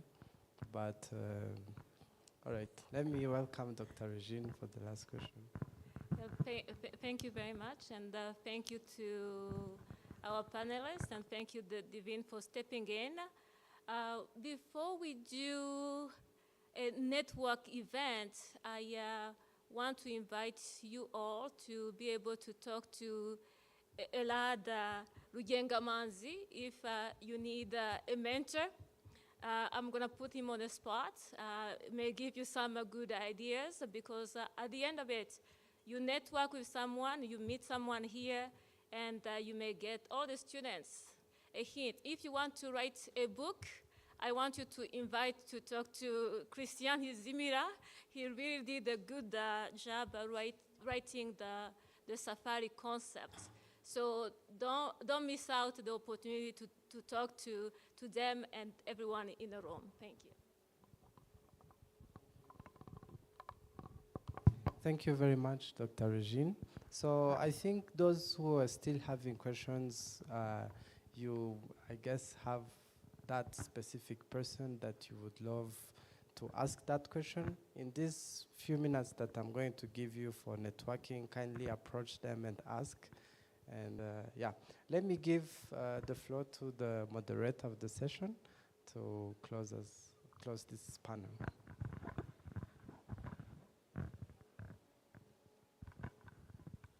Thank you very much. Wasn't it a good discussion?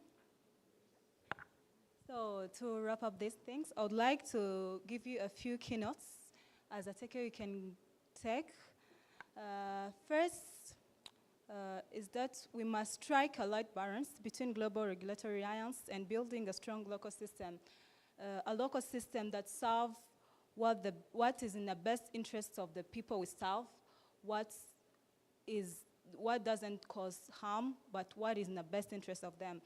Another thing is that the collaboration between public and private sectors, this collaboration remains a vital role to ensuring the quality and safety of medicine. So we must do whatever we can in our power to increase and strengthen this collaboration.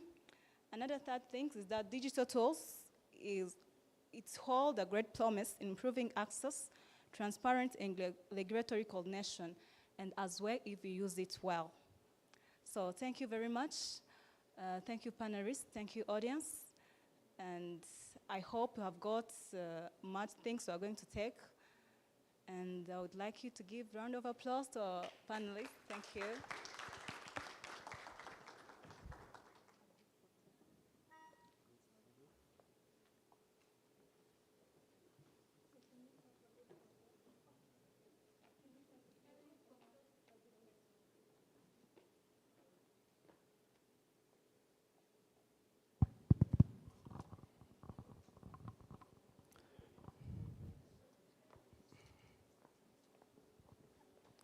Those who feel like they want to join this group photo, please feel free.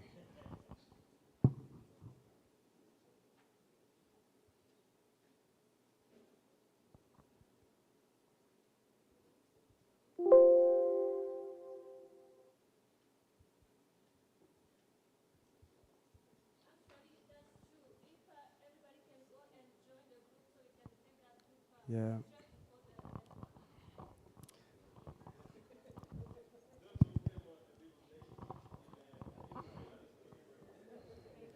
Uh, I want to correct Dr. Richard. They did not come late. They used the American time. It was, you know. You are welcome to join the group photo, please. So for the updated agenda, you can still scan your badges in the back. You always get an updated agenda.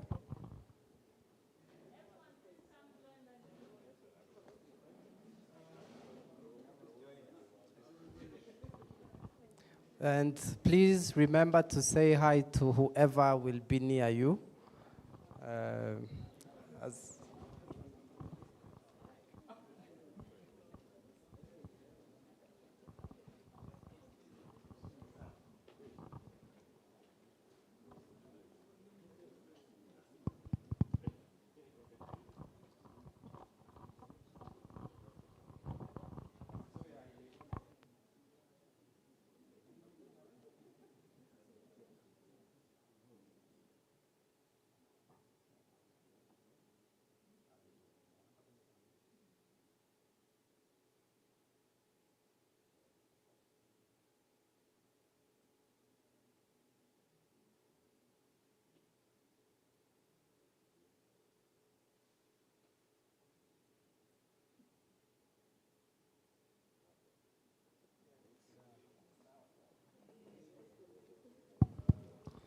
So we are going to have the next session at 1:10, and it's going to be a hybrid session. So feel free to make a quick bathroom visit. Feel free to stay for the quiz. We have some questions and awards coming up.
So we have some questions that whoever answers the questions will receive an award.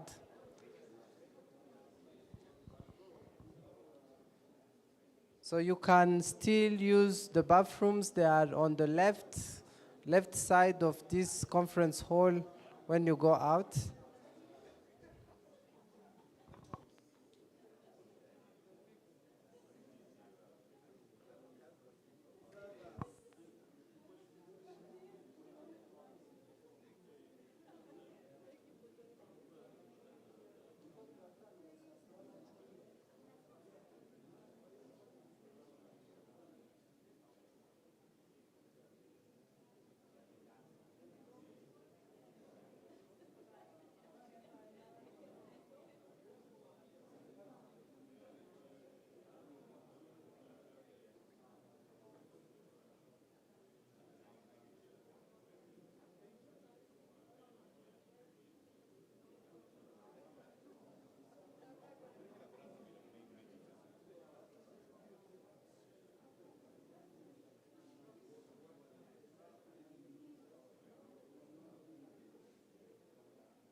I would like to welcome you back to your seats, please.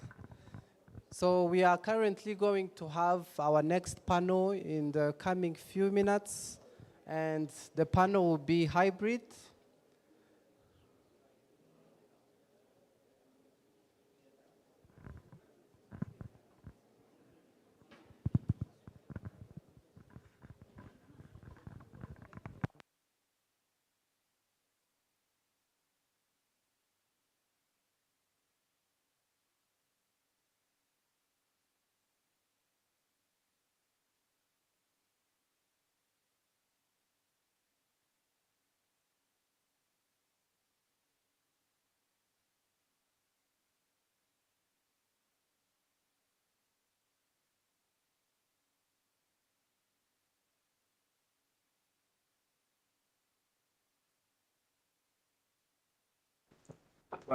Test.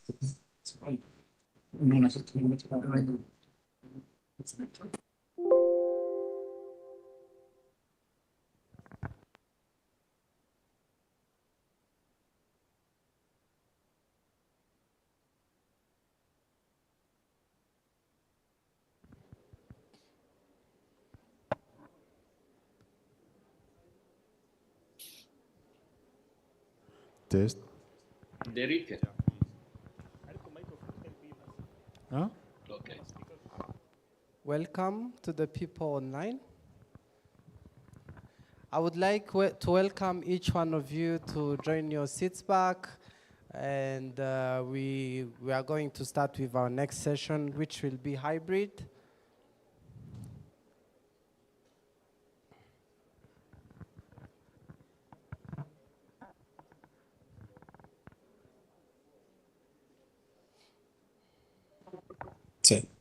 Sawa. Derek, can you hear me? Yes, we can hear you. Did we provide the link to Yes, this same Dr. will? Damas. Yes. Did we provide the link to the other panelists in US? Yes. Do you see them online?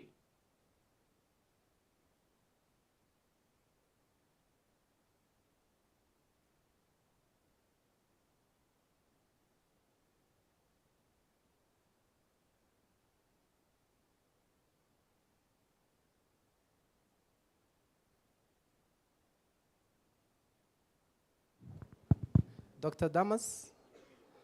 Yes, I can hear. Yes. Yeah, we have sent the link to all the panelists. They are yet to join in the next couple minutes. Okay, good. So we can start when they are there. Right.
Thank you to everyone who is joining us back after this short break.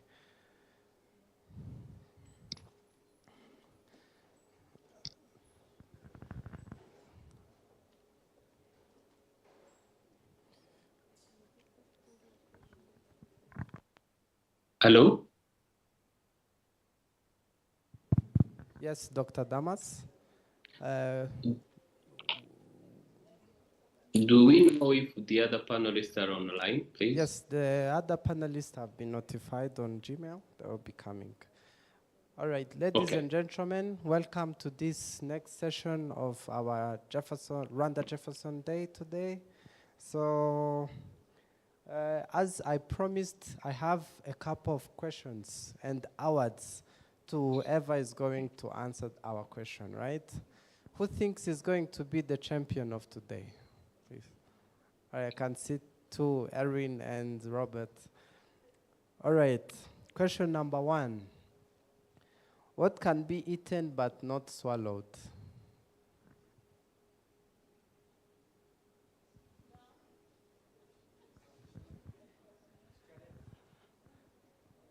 Erin can?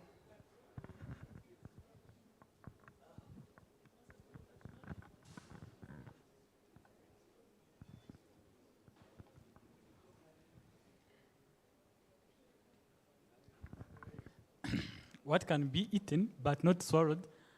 I think money. Yeah. All right, Erin has been eating money. You can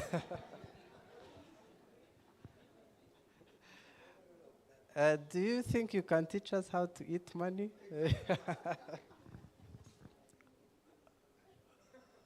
All right, so we already have Dr. Plumb on the panel. While we wait for the others, anyone knows what can be eaten and not swallowed?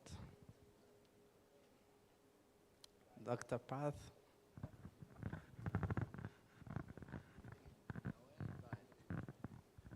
Is it a chewing gum? Yeah. A round of applause, please. At least someone in the audience is not eating money. So we have Commander as well. Which other answer?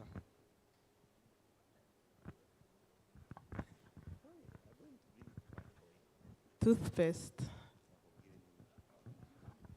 Pride. All right, Adamu has been eating pride. So, toothpaste, chewing gum. I don't know if we eat toothpaste. All right, welcome, Dr. Plumb. Welcome to the next session today.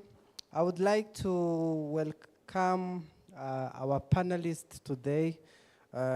This session is going to be moderated by Dr. Dukundane Damas, and the panel 3 is going to be about building sustainable collaborations across continents through global mentorship in research. And I've heard a lot of you are interested in data and in research. I hope you'll be attentive enough to benefit from this session.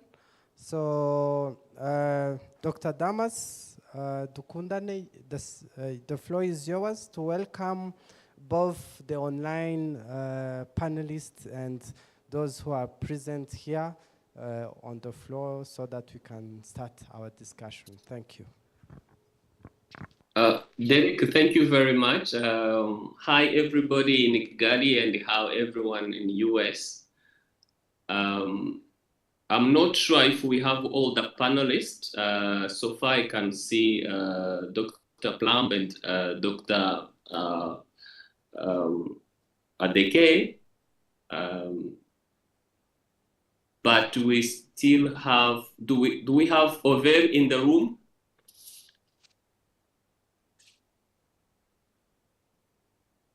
So you have to be closer. You have to be closer to so we can be able to hear your voice. Do we have Dr. Fernand Guamngesho in the room?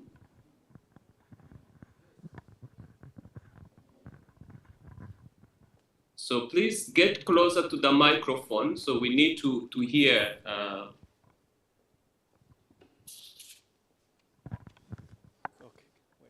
Very good.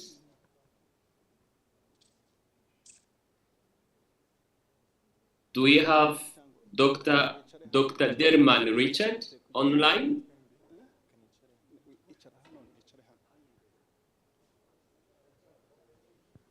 I can see Dr. Edmond connected. Welcome, Dr. Edmond.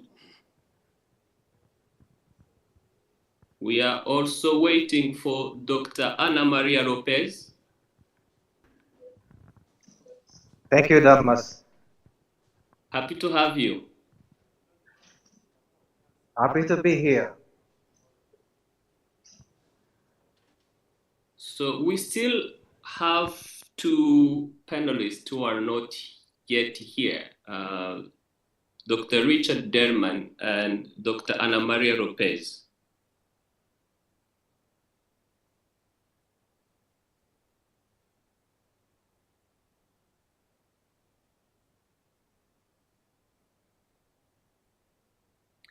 If Derek and Regine, you give me a go ahead, I can go ahead, and then while we wait for the other two panelists.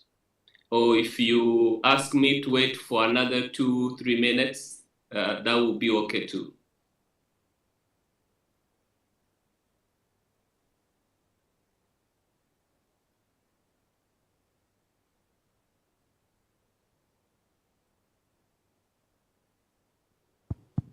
I think we can start, then whenever they are joining, you can still interrupt and introduce them, right?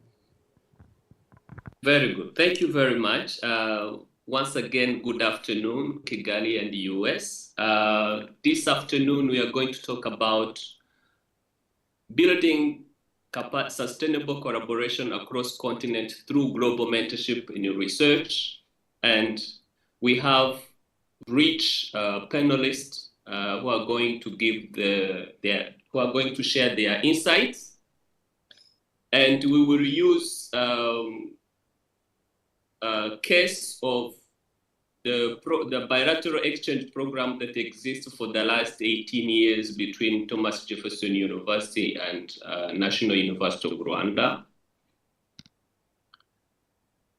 As I said, we have Dr. James Plum, Dr. Richard Derman, Dr. Ana Maria Lopez, Dr. Sei Adekeye, Dr. Fernando Amnejo, Dr. Overe Sabimana, Dr. Edimo Baganizi.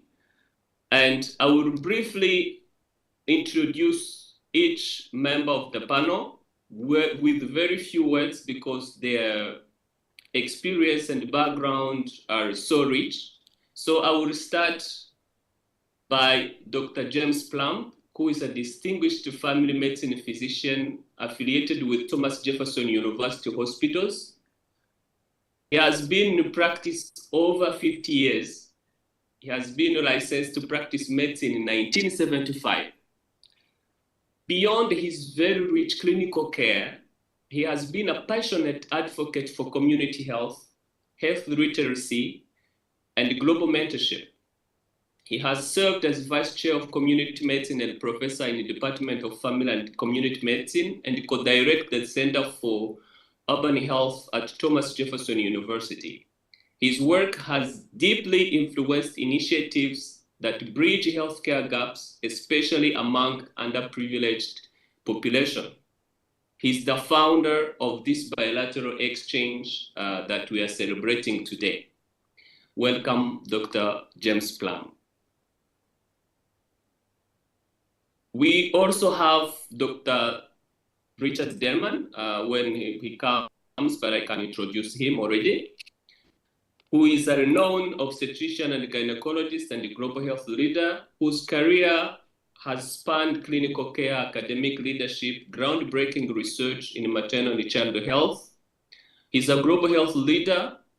He currently is a provost global affair at Thomas Jefferson University, where he coordinates international research, education, and clinical initiatives. He has published over 150 peer-reviewed articles, many of which have shaped global maternal health policies. Dr. Ana Maria Lopez is a distinguished medical oncologist, educator, and advocate for health equity and integrative oncology. Her career also spanned clinical excellence, academic leadership, and pioneering work in telemedicine and cancer care. Some of his professional highlights: she's a full professor, vice chair of medical oncology at Sydney Kimmel Medical College, chief of cancer service at Sydney Kimmel Cancer Center, and president emeritus of American College of Physicians, which is the largest medical specialty society in the US. And she has published nearly 100 peer-reviewed articles and multiple book chapters. Dr. Seye Adeke is a skilled breast surgeon, surgical oncologist, and a clinical assistant professor at Thomas Jefferson University. And her work centers on advancing care for patients with breast cancer through both clinical excellence and academic leadership. She brings compassionate research-informed approach to surgical oncology and is part of Jefferson's growing commitment to global health and collaborative education. Next, we have Fernand Wamnejo, who is a medical doctor with Master of Science in Global Health Delivery and more than 10 years of experience spanning clinical practice, health service research, and policy implementation. He is a former visiting researcher at Thomas Jefferson University, and now he serves as Deputy Head of Health Workforce Development Department at the Rwanda Ministry of Health, where he leads the National Fellowship Program and broader health workforce reform. Next, we have Dr. Nsabimana Over, who is a consultant pediatrician and a clinical director at Rebero Advanced Polyclinic. He's also a founder of an independent researcher at Center of Evidence and Social Innovation, which is an innovation initiative focused on driving innovative community-centered health research. And he has completed his residency in pediatrics at the University of Rwanda in 2016. He has a Master's of Science in Global Child and Health in 2024.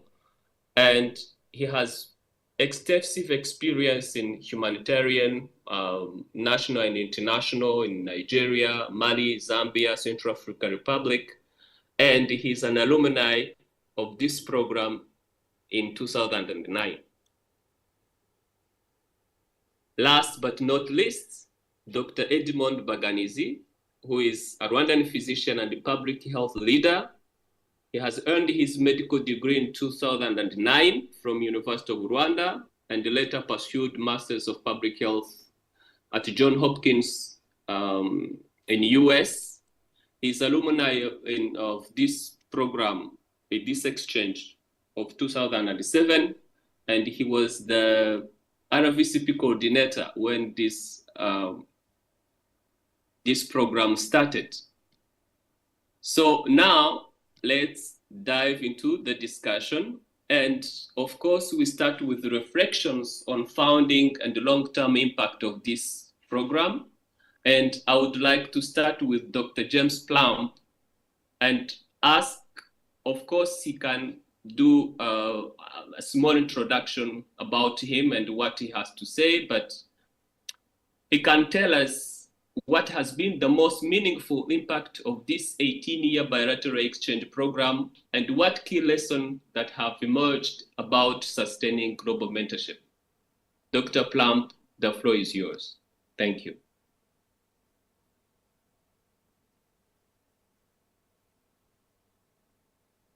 I'm afraid that we can't hear you. Hello? Dr. Plumb, I think you're muted.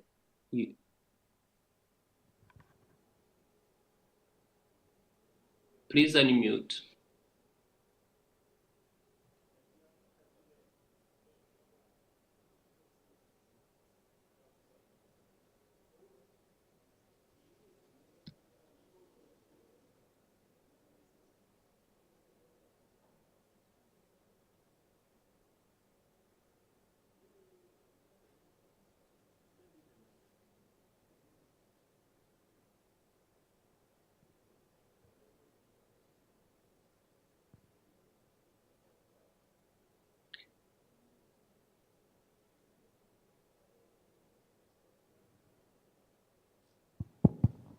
Dr. Plum, I think your microphone is muted. Kindly try to unmute.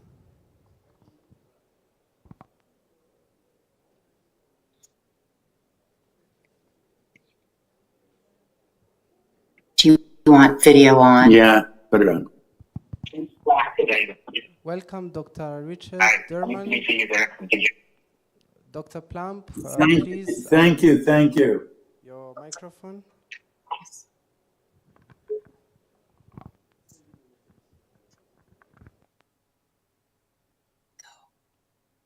Start. Might be used by another app. Dr. It's not Damas, giving kindly me use this time to welcome Dr. Richard Derman. Can someone, Can you hear me? the host? Yes, sir, we can hear you, Prof. Derman. Good. Well, I'm having trouble getting the video on. Thank you very much for inviting me to this meeting. Jim, have you spoken already? We are having some technical problem. Dr. Plum is not is muted. I am not muted, but I cannot get the video on. So between the two of us, we're really great. Is it possible the host to unmute someone remotely? I don't know. Worst comes to worst, I can at least speak, and even if my picture doesn't show up, that's not a problem. I think we will do like that, unfortunately. So that is a bit of I will have to start it from the end. Yeah. We'll just manage. We'll just manage this way. So I already introduced you, Professor Derman, and you can please talk about, from your experience in designing and supporting global research, mentorship initiative, and really share with us how can institutions create more responsive and resilient model,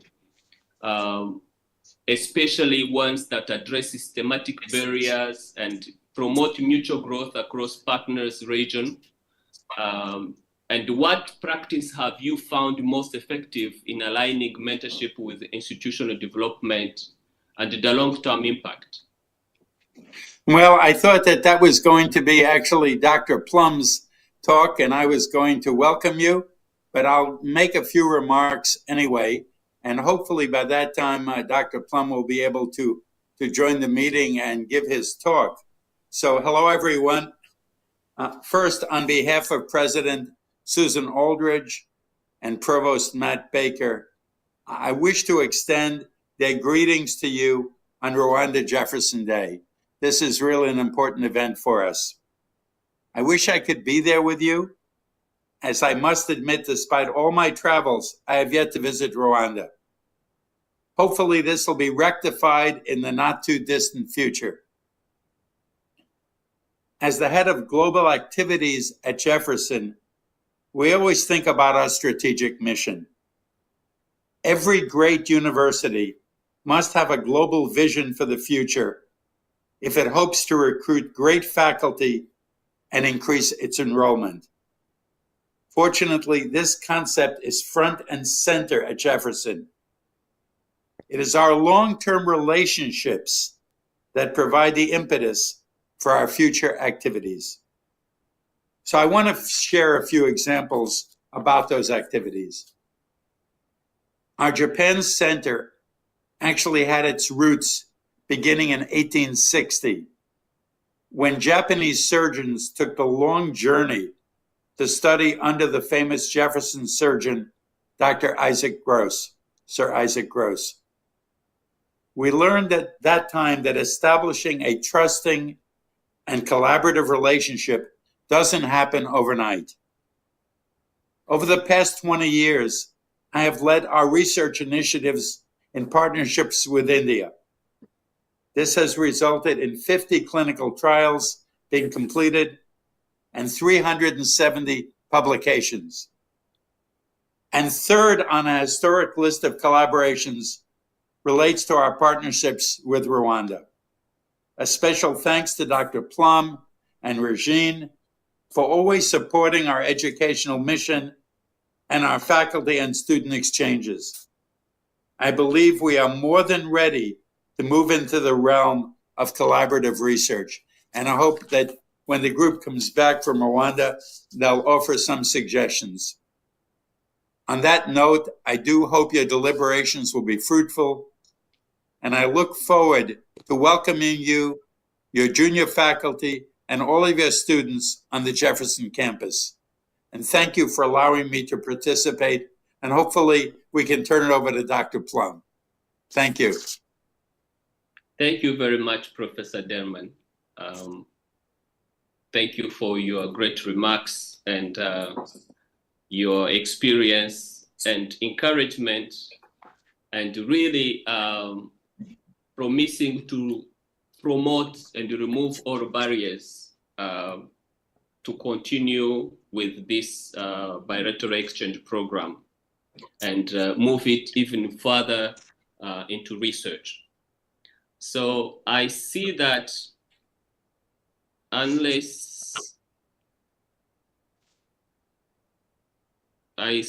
we have not yet been able to unmute Professor Plum, unfortunately. I think the host, I was hoping that the host can be able to unmute him, or maybe someone can chat directly with him to direct him how to unmute. Parth, do you think that he can speak through your computer or through you?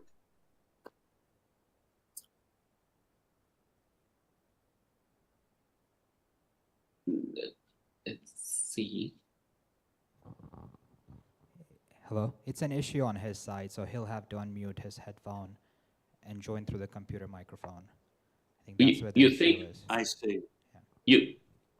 The host is not able to unmute them, but I think he's trying to disconnect his headset and join through the computer microphone. So he should be on in a couple of minutes. Yeah. Okay, all right, okay.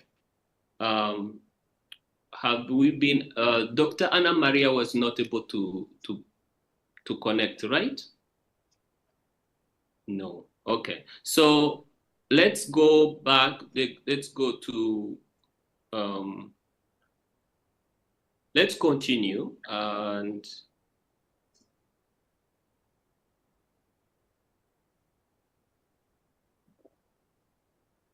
we can now come to Dr. Adeke. Please tell us, how has cross-continental collaboration enhanced surgical oncology training and patient outcome? And what role has mentorship played in the development, in the developing clinical and leadership skill? Good afternoon. Can you hear me? Yes, we can hear you. Yes. Okay, good afternoon, everyone, and good morning to the people in the States.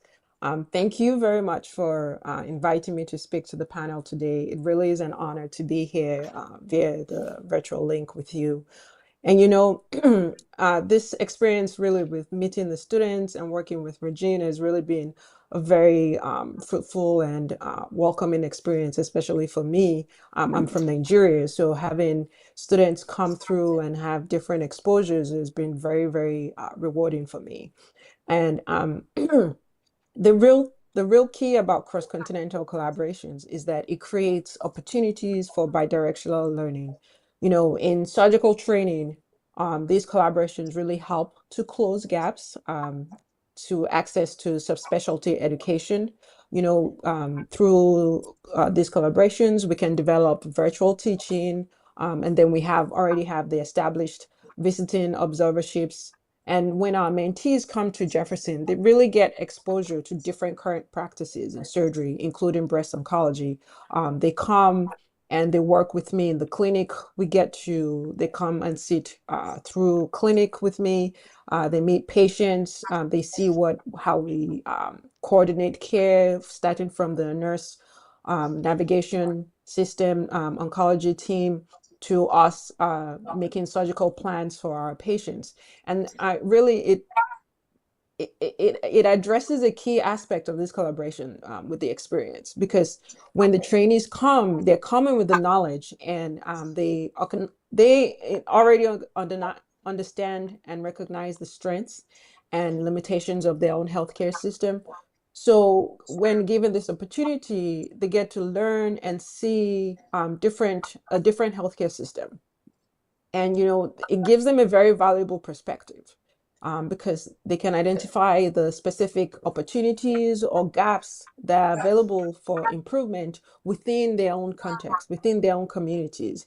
And this is very important because understanding the nuances of their health system at home really positions them to identify which changes are feasible and how to effectively advocate for and implement these changes. When our last group of students were here, we were discussing how breast cancer screening is done here in the States versus how it can be started or implemented back home in Rwanda.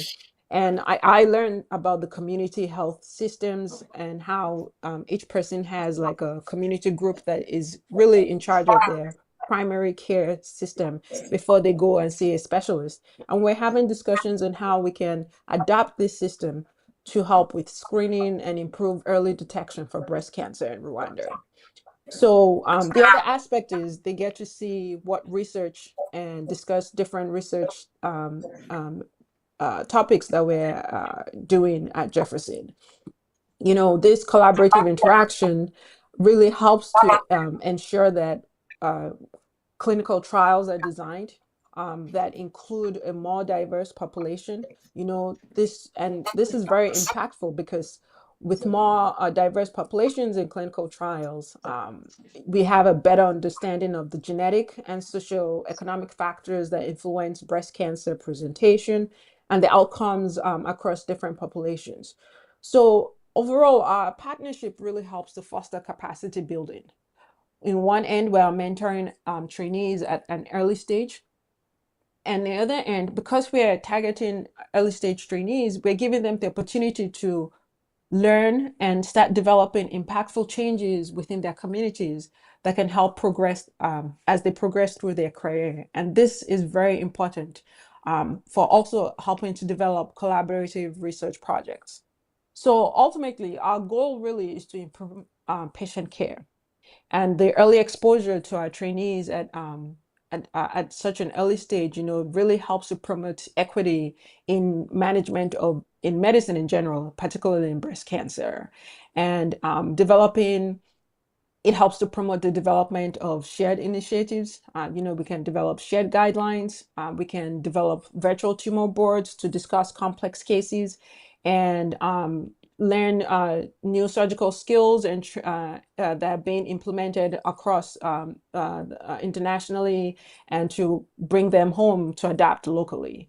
So it really helps overall our collaboration. The goal is really to help in earlier diagnosis, to make sure we have consistent treatment delivery, to help in survivorship planning, and generally promote a setting that maybe we were in a setting that was limited by geography and resources, and implement new changes that can help improve the overall survivorship for breast cancer and other types of medical patients.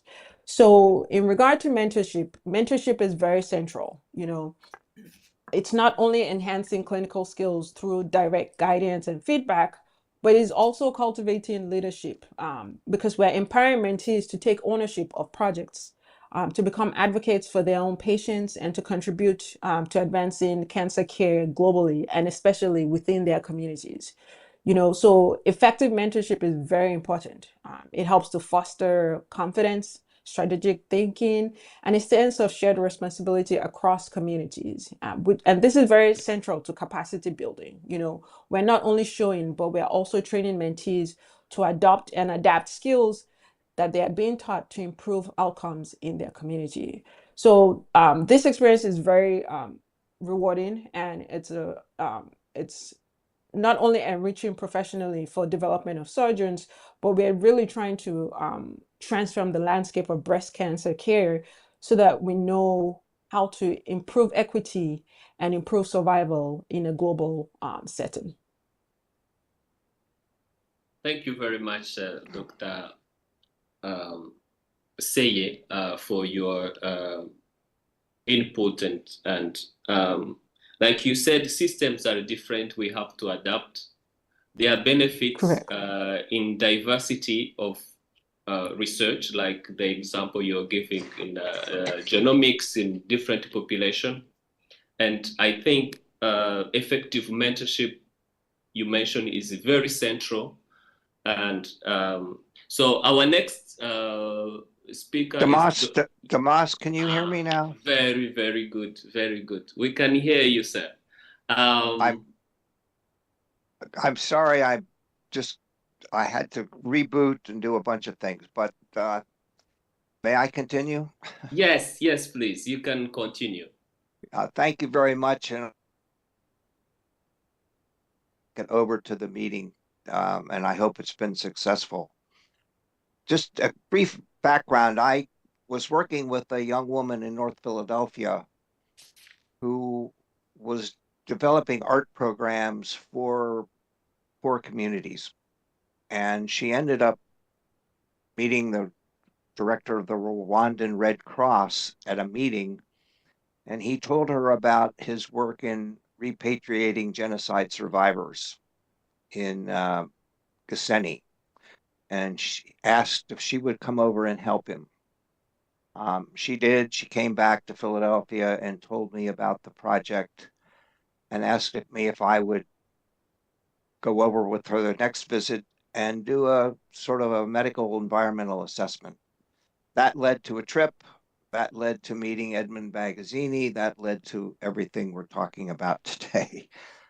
So it was an sort of an unplanned opportunity 25 years ago, which has morphed into what do you see in this room, or what I see in this room, and what I hear from the panelists.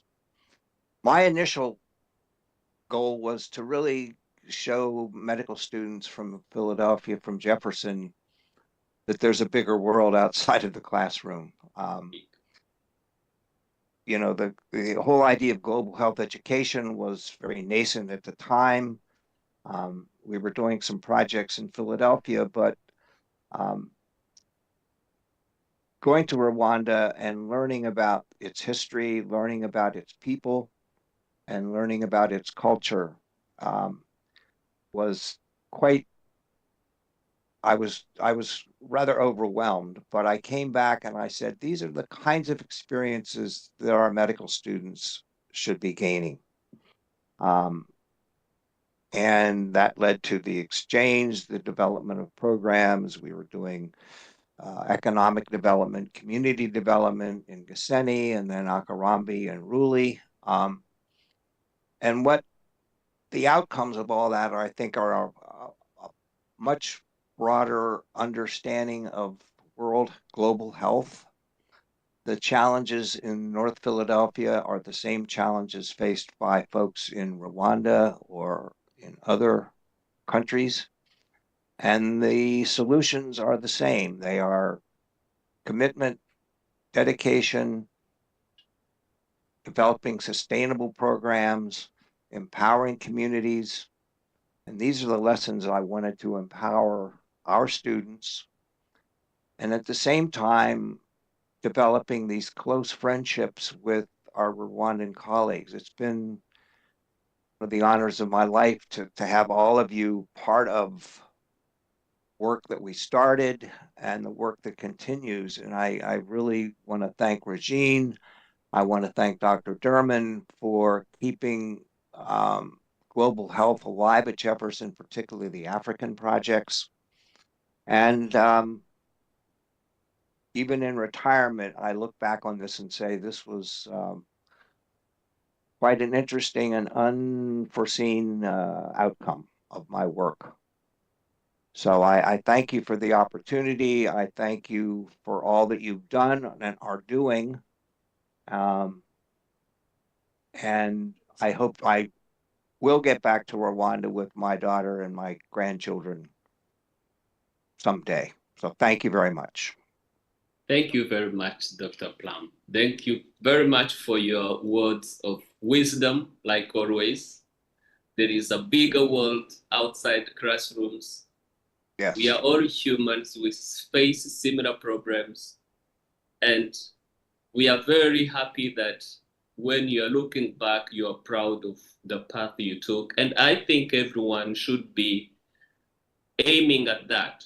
When we get where you are, we look back and feel proud of what we have achieved. And I think we share the same feeling with many in the room and many who met you. And anytime, you are welcome back to Rwanda. Thank you, sir. Thank you very much. I see that we have Dr. Ana Maria Lopez, who has also been essential in the training and mentoring students.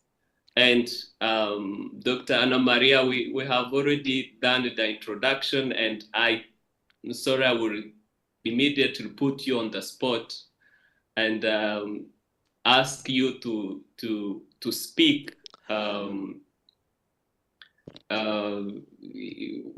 a following panelist.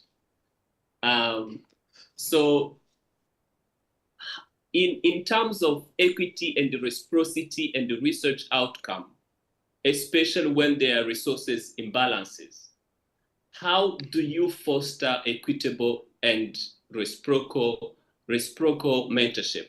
And that's your question, and please share your insight.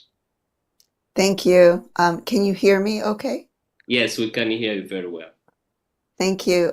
Really the miracle of video conferencing to be able to be with you today. I first want to thank you for the opportunity to be a part of this amazing program. I want to thank Dr. Plum and thank all of the initial visionaries who saw the potential and did the initial work.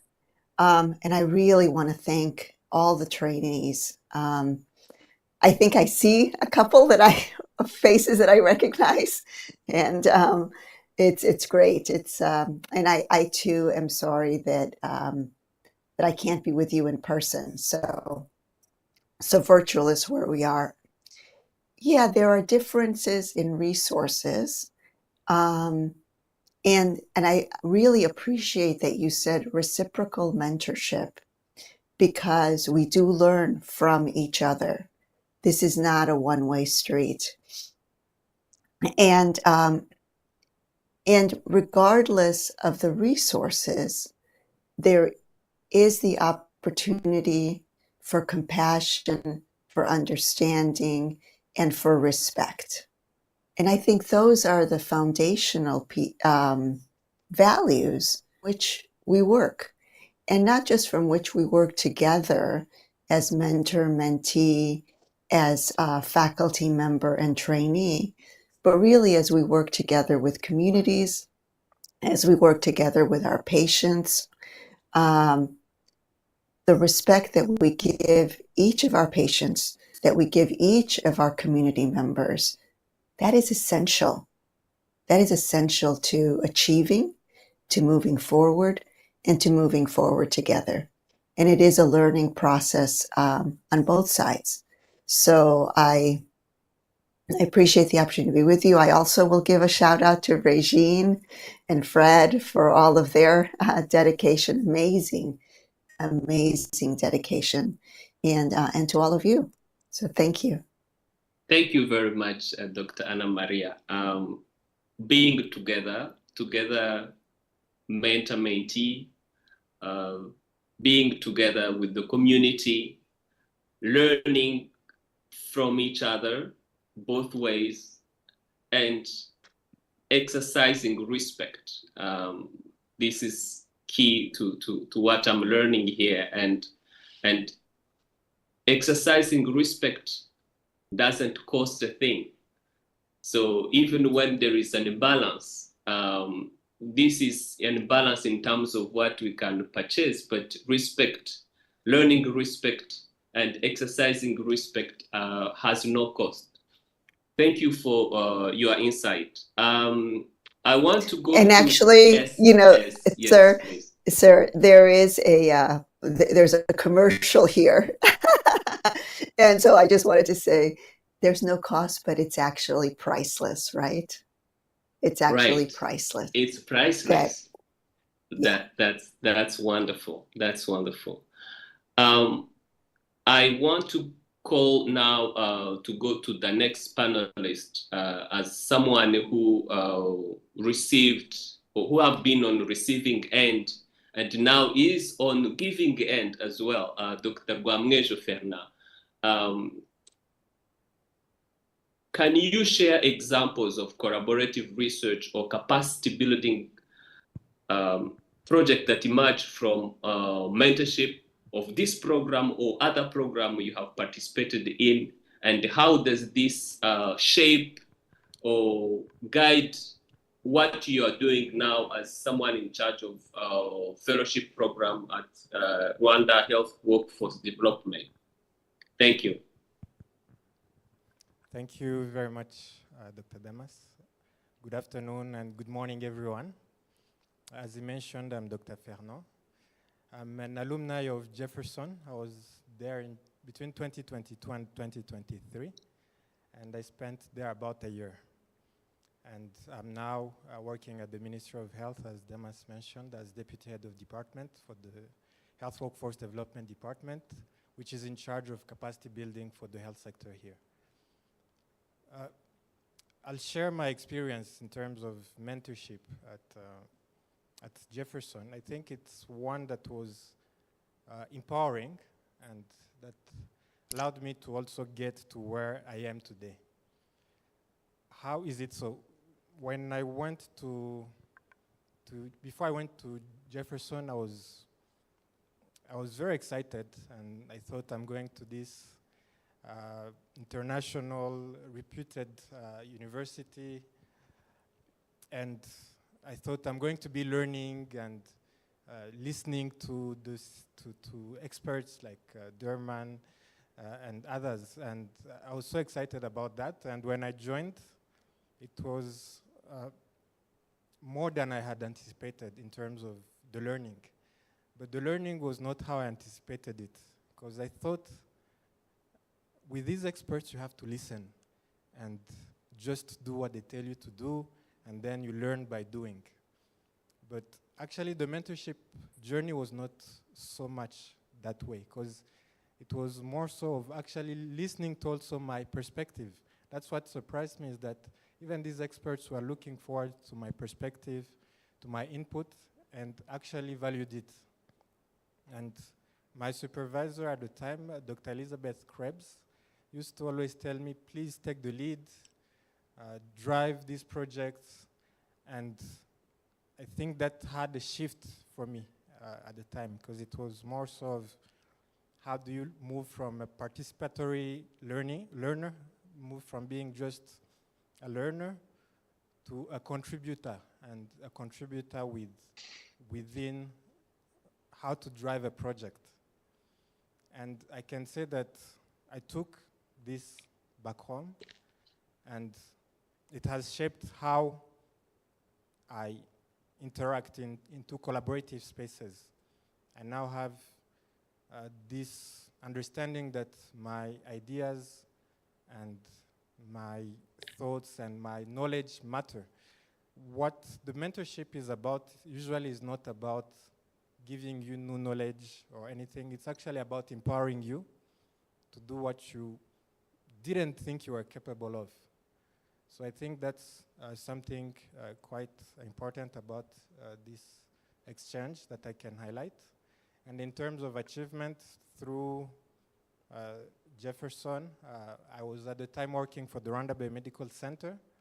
So we had a collaborative project. We applied for an international grant, and we were able to actually secure it. And at the time, I applied as a PI. So this is an example that shows that through collaboration and where someone from the Global South, as it's called, can drive a project in collaboration with the university from the Global North at Jefferson and lead to impact. And we've actually recently published our abstract in the International AIDS Society that happened last week in Kigali. And we are also anticipating to publish more. So these are some examples of collaboration, and also to show the impact that this fellowship or this journey has had for my career. Thank you. Back to you, Dr. Damas. Thank you very much. Thank you for your insights and sharing some of the achievements and really highlighting what effective mentorship, one key of effective mentorship, where you are valued and you are called to action and you are called to exercise what you are valued and actually you, with the informed ways, you find your way. That is one of the key value in effective mentorship.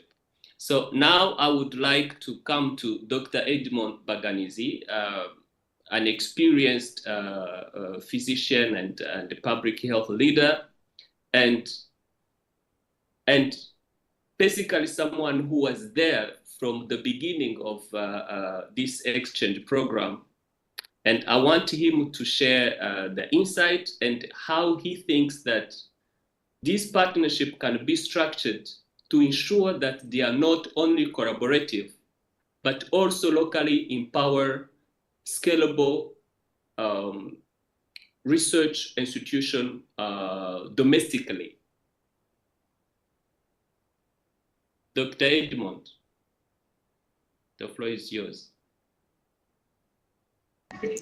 Thank you, Damas, and thank you, everybody. It's very hard to follow after all these very good remarks from an excellent panel. And but I just want to tell you a little bit of stories for how everything started. Already, Dr. Plum alluded to it, but there was a small organization, the Rwanda Village Concept Project, and that it was kind of a collaboration between the university and the community to kind of think together, come up with solutions to the community. But it has another aspect where we thought that cultural exchange was paramount, not only between the community, but between the students and other institutions. So that's when we always had a welcome hand for anybody with different perspective, with different ideas. So when I met Dr. Plum and Dr. Ellen, we didn't have an idea of how to structure this, but we had an idea that the community that we are serving at the time will probably benefit from exchanging of ideas. At the time, I could not have imagined how profoundly that experience that we are thinking about could shape my path, personally or professionally. But the idea was, let's see what we can contribute to benefit this community. So we thought about exchanging ideas, but it became about exchanging skills, exchanging perspectives, exchanging opportunities. And I do think that with this kind of exchange program, we always think that is an exposure, a brief moment of exposure or learning. But in truth, to me, they are like movements. They are quite the evolutions of mind. They challenge our assumptions. They expand our worldview. And most importantly, they teach us to listen deeply across boundaries, whether it's national, cultural, or across disciplinary or generation.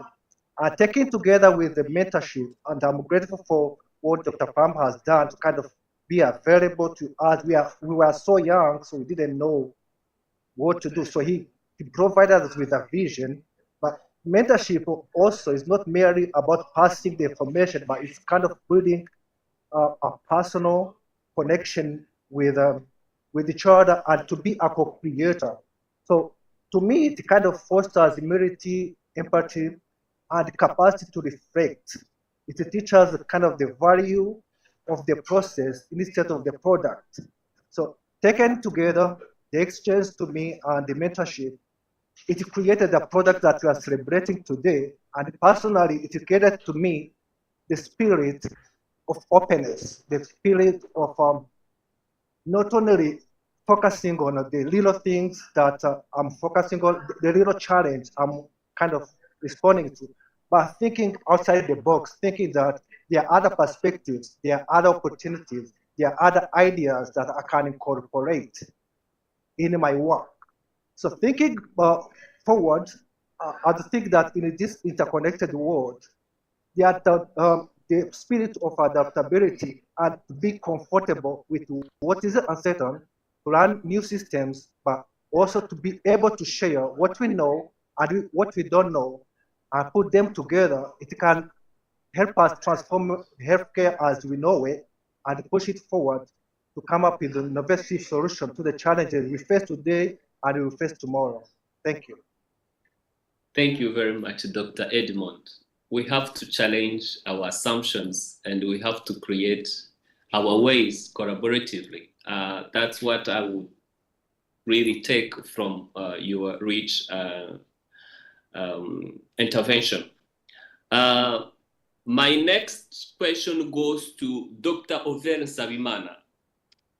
Looking back to this exchange program, I would like to hear from you what you carried forward and how does this exchange and what you learned shaped your past work and your current work. Thank you. Thank you so much, Damas. Thank you so much, the other panelists that we are on the same panel. I'm so grateful to be on this panel. Looking back about this program of exchange, now it is 15 years that I have been in that program at Jefferson. I was in the third cohort.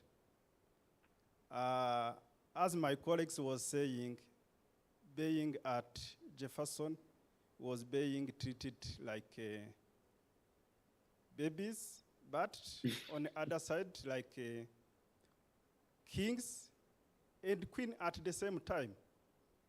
So I'm grateful what Professor Pram did, and even other faculty members and even students who have participated in the program. Looking back on my side, I can say who I am today because of that program. Because when I was participating in that program, I was in fourth year medical school. I was with my friends, Dr. Gatete and Dr. Celestin. Most of the time was with Plumb, always telling us our focus from Rwanda, how are you gentlemen? So he was helping us in the different things.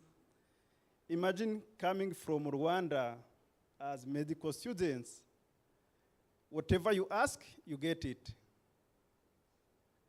I remember when I asked Professor Plumb, I wanted to go in surgery. Then he contacted immediately someone in neurosurgery. We participated in neurosurgical operation.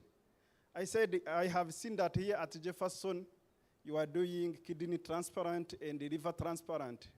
I want to participate in that activity. He organized this such a process. Then I participated in kidney transplant. I was saying I wanted to participate in pediatrics. So I participate in outpatient consultation in neonatal units. So probably with my background of losing my sister who was baby, immediately I said, okay, I have to become a pediatrician. So I joined residence of pediatrics I graduated as pediatrician in 2016.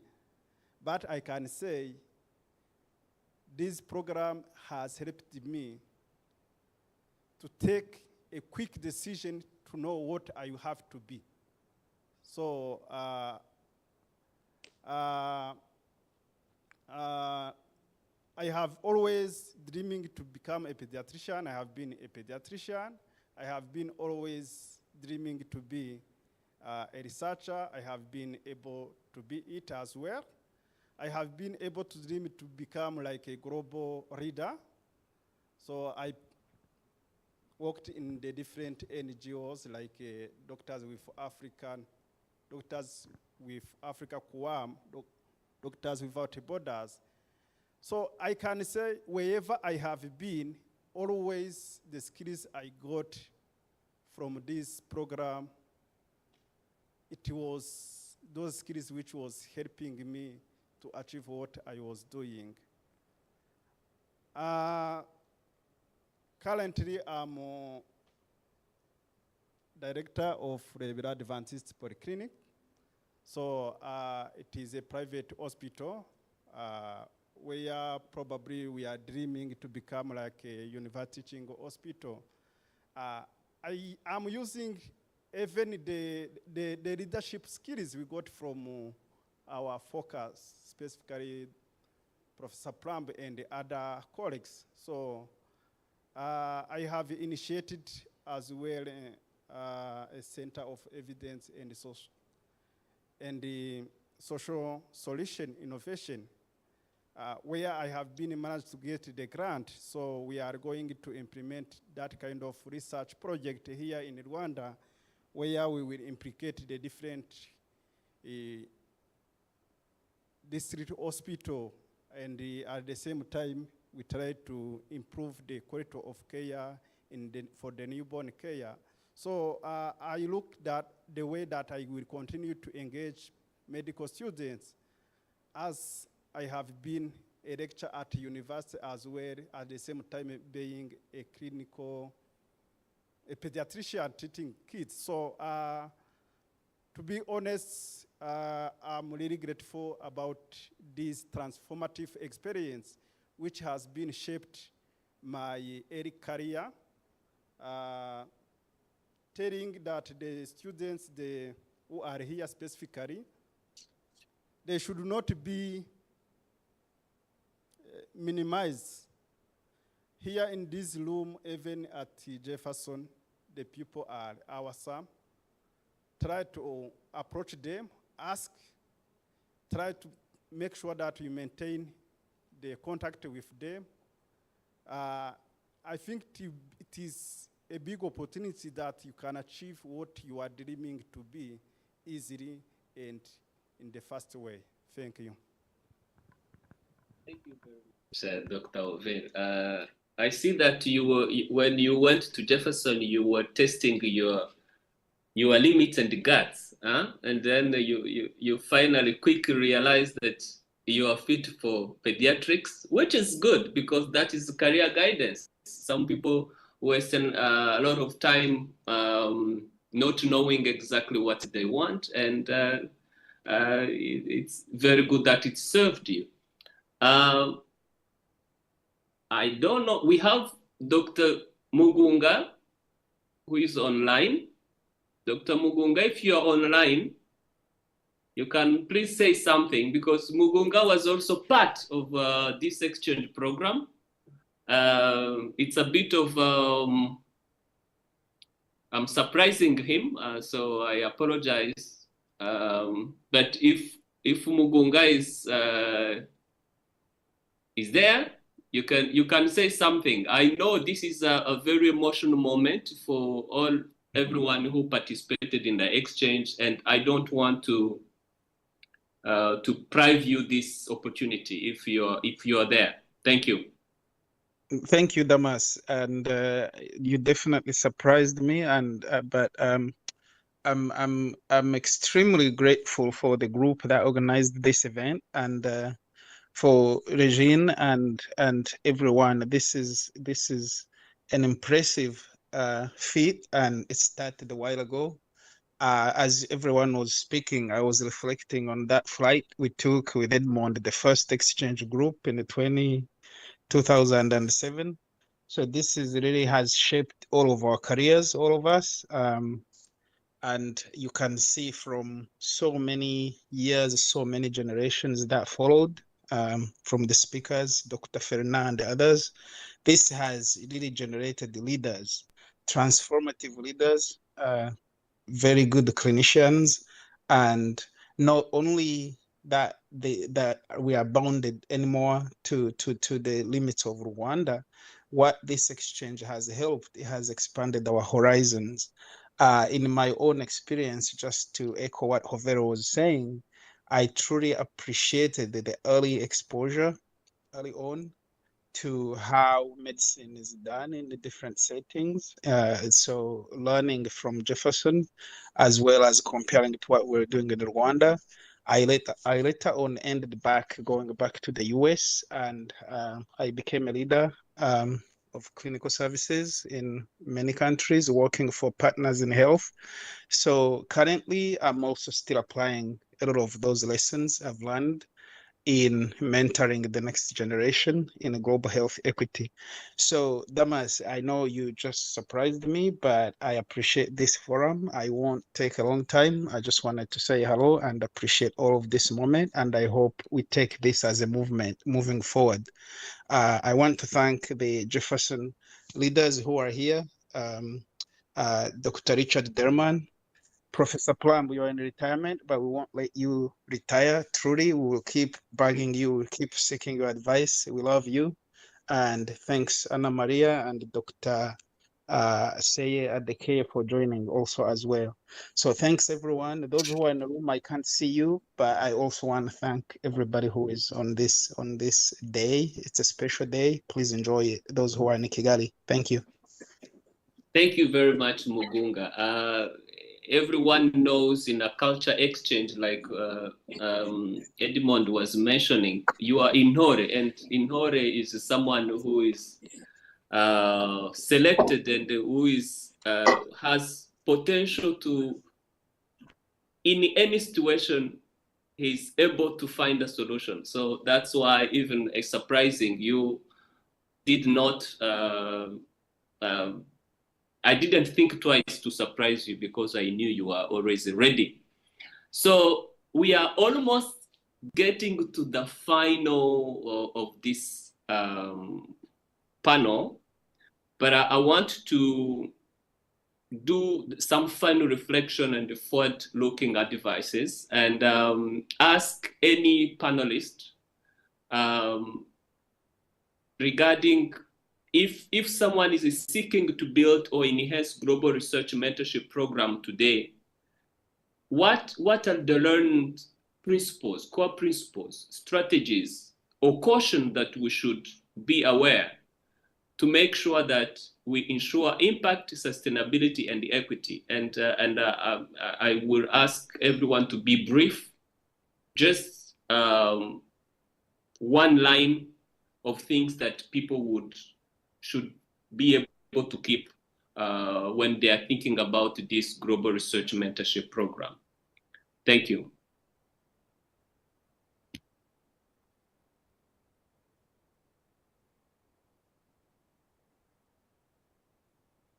My panelist.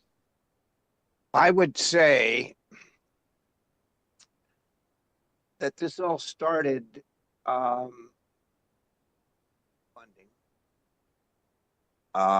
with no roadmap, but it was the generation of ideas and coming together and finding ways to accomplish the goals.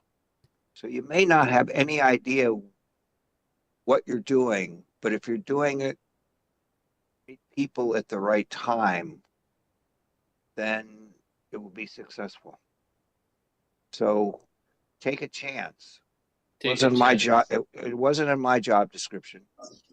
It may not be in any of your job descriptions, but if you can take a few people and help direct them, care for them, then do it. That is the sense Yeah, of community. maybe I could jump in. Can I jump in on Dr. Plum's comments? This sounded like a wonderful meeting. And I believe that if you leave here with 3 new initiatives that you lay out, what are the 3 things you want to accomplish in the next year? And we can bring those back and start to work on them together. That would be a giant step forward. Thank you very much, sir. Thank you very much. I think everyone in the room, you have, like Prof. Derman already said, is going to move all barriers, all difficulties. So all you have to do is to create 3 initiatives to achieve for next year. That is correct. That needs a big round of applause, please. Very nice. So now, anyone wants to, my panelists, to say something about this question? I think just to piggyback off what Dr. Derman mentioned was really communication, open communication across institutions and getting feedback to learn how new ways to improve and continue to grow the program, both from the mentee and from the mentor's perspective. Very good. Thank you.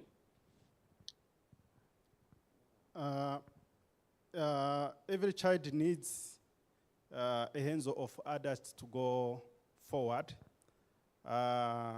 We need a collaborative mentoring approach for both institutions by starting here, so that we can make sure that we are reaching every child who needs mentorship. Thank you. Thank you very much, Ove. Yes, Fernand? Yes, I think maybe what I will say for people in the room, the first thing, there's context really matters. So you're the expert of your own context. So if you're in Rwanda, you know better the needs that your community has. The best way maybe to leverage this type of cooperation is to make sure that it's context specific and that the mentees are really empowered to put into practice what the ideas that they have, of course with discussions through collaboration, but I just wanted to reemphasize the importance of context and making sure that local people understand that they are really the experts of their own context. Thank you. Thank you very much. Any other comment? Yeah, what I just wanted to say that since then, when the program started, there's been so much change in the technology, and we kind of think that we can only leverage what the technology gives us to communicate to each other, which is good. But I want also for people to think that the human touch for this kind of breakthroughs is very important. So I would think that if we kind of leverage the technology, but not only think that machines are going to kind of bring the same ideas or the same transformation that human touch can do, combination, I think, to me, will be the key. Thank you. Remaining humans. Thank you, Edmond. So before I conclude and maybe share few lines, do we have anyone in the room who has a question or a comment beside the panelist?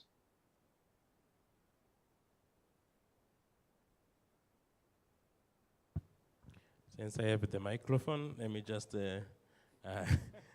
use the opportunity. I just want to really, really thank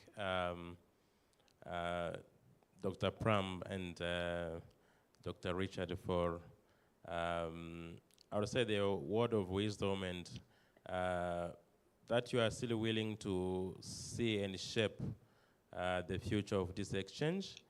I remember I was just discussing with Andre about how is the project in Akalambi and what is the new updates, and probably he will be able to share some of the fruits of that impact of that that this exchange has created.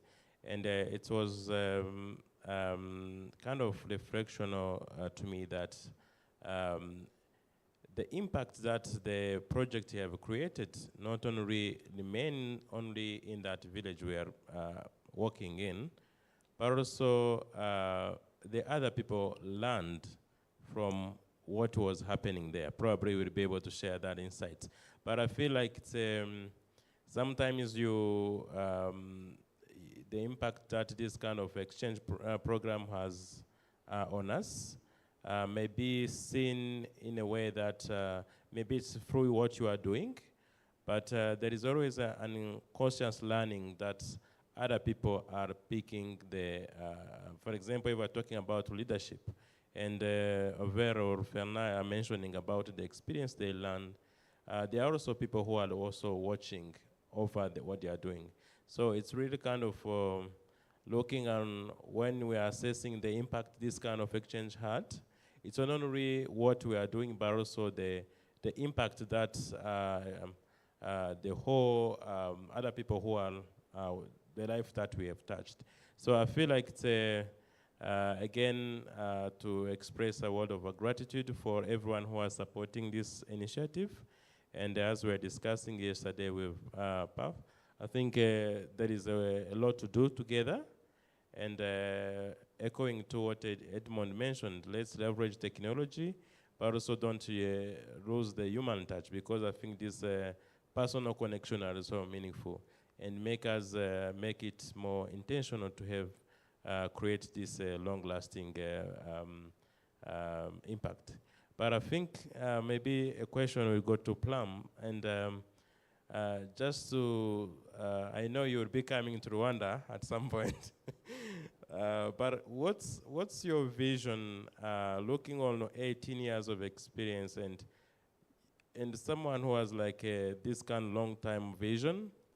Do you think there is something that you feel like still need to be done? Of course, there are many, but like, what is that one thing that you probably really wish to happen, and you still feel like there is that step that need to be taken? Thank you. I think this is a wonderful conference. I think this has been a wonderful 18, 20 years. Don't let it die. Thank you. I think everyone in the room, or everyone who's had this experience, you have other lives, you have other things going on in your world, in your practice, in your personal lives. Don't let this one wither like a lot of things do. So I'm charging each of you not drop the ball. Don't drop the ball. Wow, thank you very much. Richard, you kind of summarized a little bit, but what I take from this wonderful panel, and Regine will summarize for the whole conference, but we have a renewed mission from Prof. Derman. We have to think, at least from this meeting, we have to think about the 3 initiatives that we want to implement in the next year. Dr. Plum is retired, but he's not tired. As you see, he's ready to support and is not going to allow this to die, okay? We have heard from the panelists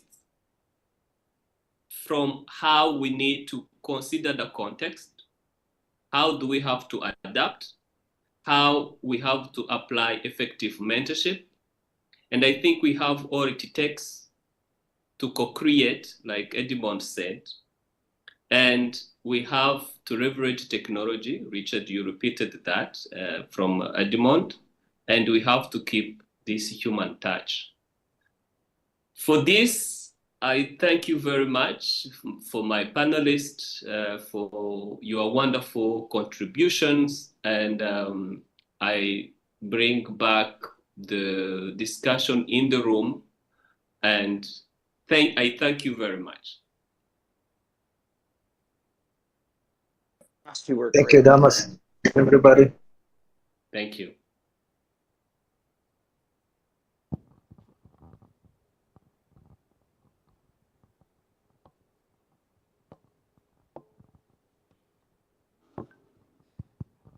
Thank you, dear Dr. Damas. I would like to extend our gratitude to the panelists of our third panel, which was focused on building sustainable collaborations across both of our continents. So thank you, Dr. James Plum. Thank you, Dr. Ana Maria Lopez. Thank you, Dr. Seye Adekeye. Thank you, Dr. Fernand Gwamngejo, Dr. Overn Sabimana. We thank you. Thank you, Edmond, Dr. Edmond. And thank you very much to Richard Derman. Without each of your support, I don't think we would be here.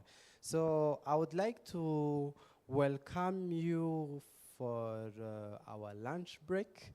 And we will be having our lunch break, and at the same time we'll be having a session going on. It's a more of an interactive section.